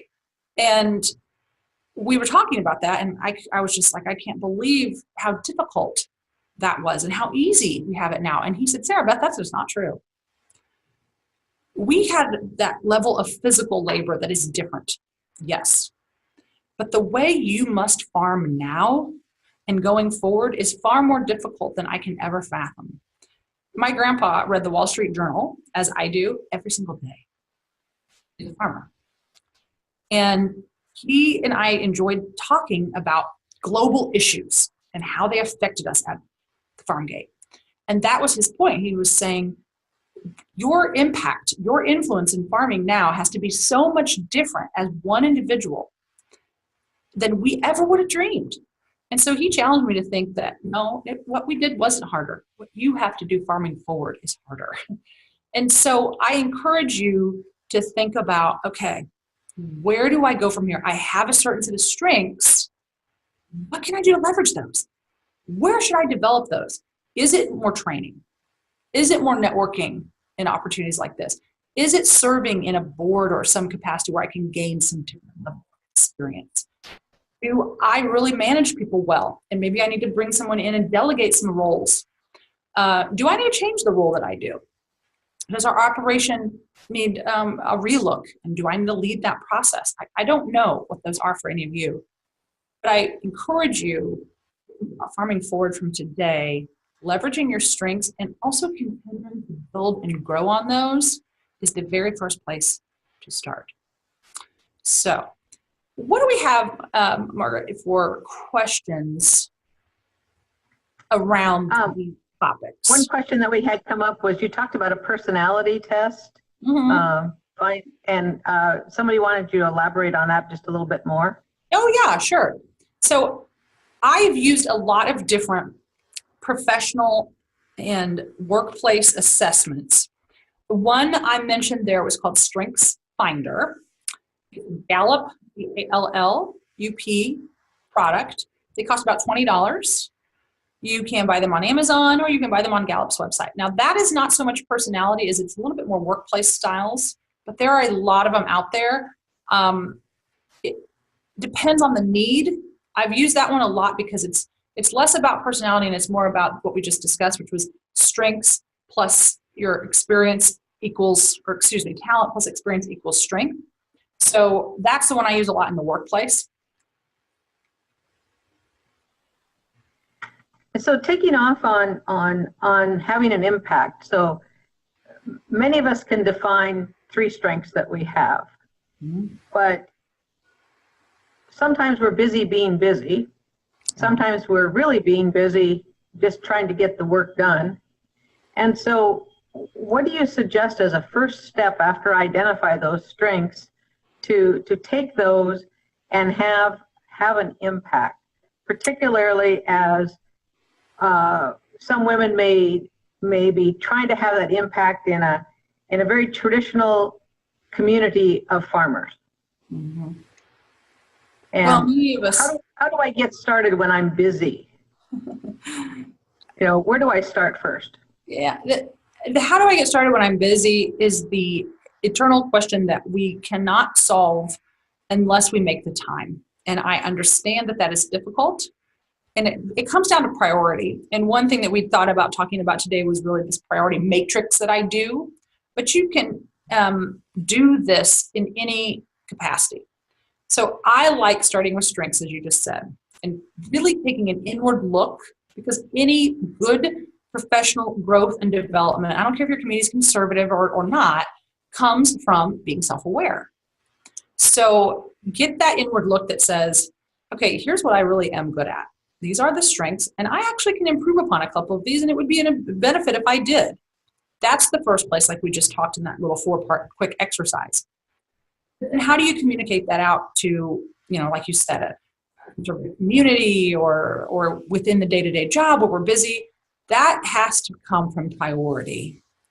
Priority is hard because we are pulled in so many directions. We're legitimately very, very busy. Yet we all put things on our plate that don't need to be there. I'm reading a book right now by Dr. Henry Cloud called Boundaries for Leaders. And I love this quote. I think it answers the question, though not easily. He says, leaders all create culture. There is the culture that they encourage and they build, and there's the culture that they allow. Both are culture, both are enabled by the leader or by the self. And that's really what it boils down to. Can you commit to saying, even with a little bit of time in the morning, in the evening, at lunch, wherever it is, removing something off your plate if it needs to go, what do you really want to create and allow, and what do you not? And that is a question that I don't think we can answer for anybody but ourselves. So as we close, I'd be happy to take more questions if you have them. That's really what I encourage you to take home from this exercise today is recognize your value and own it and be proud of it and also nurture it. It's an asset. So develop it and build it, and that takes time and dedication.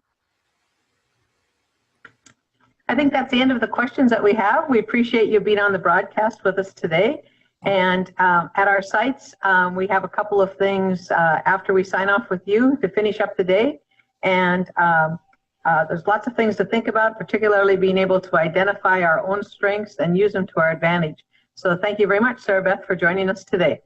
I've loved it, and thank you, everybody. We'll be in touch. All righty. So continuing at our sites, I just put up a slide that is the book that we have available for people today. It's called Fearless Farm Finances, and Robin spoke to this as far as different chapters following along with what she was talking about. Now, the problem that we always have as we send supplies to each of our 31 sites is trying to guess how many people will possibly show up. And unfortunately, some women are very notorious about signing up late. And so we have trouble getting our numbers. So if at your site you are short on books, which we will be here in Wenatchee, we just want to know who takes the books and who we need to send ones to, because everybody that registered needs to have a book. And we'd love to give you a book if you're interested in it. And if you don't get one at your site, make sure your site facilitator takes your name down, and so we will mail them to you after we get them back from the sites that got just a few too many that we can start to redistribute. So it'll just take a little bit of time for us to do that, but we do have enough books for everybody. But I want to do a little shout out again for the books. Lisa Box from Country Financial, she helped support the purchase of some of these books, as did Northwest Farm Credit Services. And the book is published by Midwest Organic and Educational Services called Moses. And I reviewed a lot of different books, and some years we try to have a book for participants.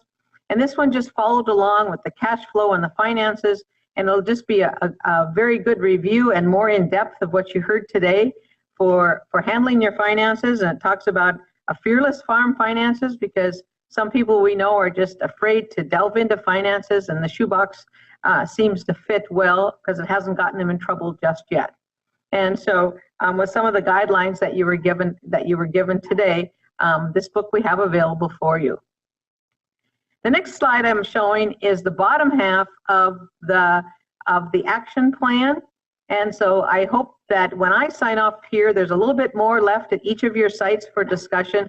I hope you'll fill out the bottom part of the action plan. We're just asking you some questions of what do you think you're going to do as you go forward. You know, the first one is, can I identify my farm? Can I identify if my farm is using good financial methods? Yes, no, maybe. And we're going to follow up with you after this to find out, did you make any difference? Did you make any changes after attending this conference? Because all of our grants and all of our sponsors want to know what happened as a result of you coming to this conference. But even below this little section on the personal action plan is having you self-identify how you feel about your farm financial situation. Your name doesn't go on here. We're just trying to get a little bit of a tone of how do you feel. And the areas that you can see on there is I'm doing just fine, I'm slightly concerned, I'm moderately concerned, I'm extremely concerned, and the last one is I'm downright worried. And then comparing this to the last several years, the next question asks, is it the same? Is it better? Or is it worse? We just want to get a little tone for the women that are coming, how they feel about their financial situation. And then right below that is a series of topics that you can respond to of what you might be interested in future conferences. And take a few minutes, please, to check those boxes of those things that you're interested in, because we use this as a gauge as we try to figure out what to do for future workshops in your location, as well as future conferences like this. So just take a few minutes at the end to fill this out. Remember, you take the top page home with you. You leave the bottom 2 pages with us. And so what's next? We just talked about the personal action plan, the future workshops. Please go back to our website, give us a time to get this whole recording, because we were asked what happens with today's program. We do load it on the website, as we have the last several years, if you want to go back to ones that you missed. And on there's a chance to sign up for constant contact. You just need to give us your name and your email address, and we continue to send out notices to you about different events that we have coming up. And we will be doing a web-based survey for those of you who showed up today.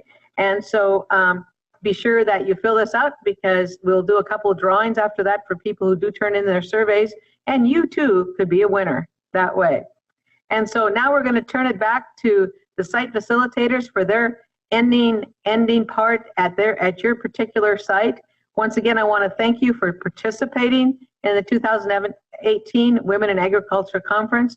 I hope you go away with some new skills, some new ideas, and certainly enjoy your farms. Thank you very much. We're going to sign off now.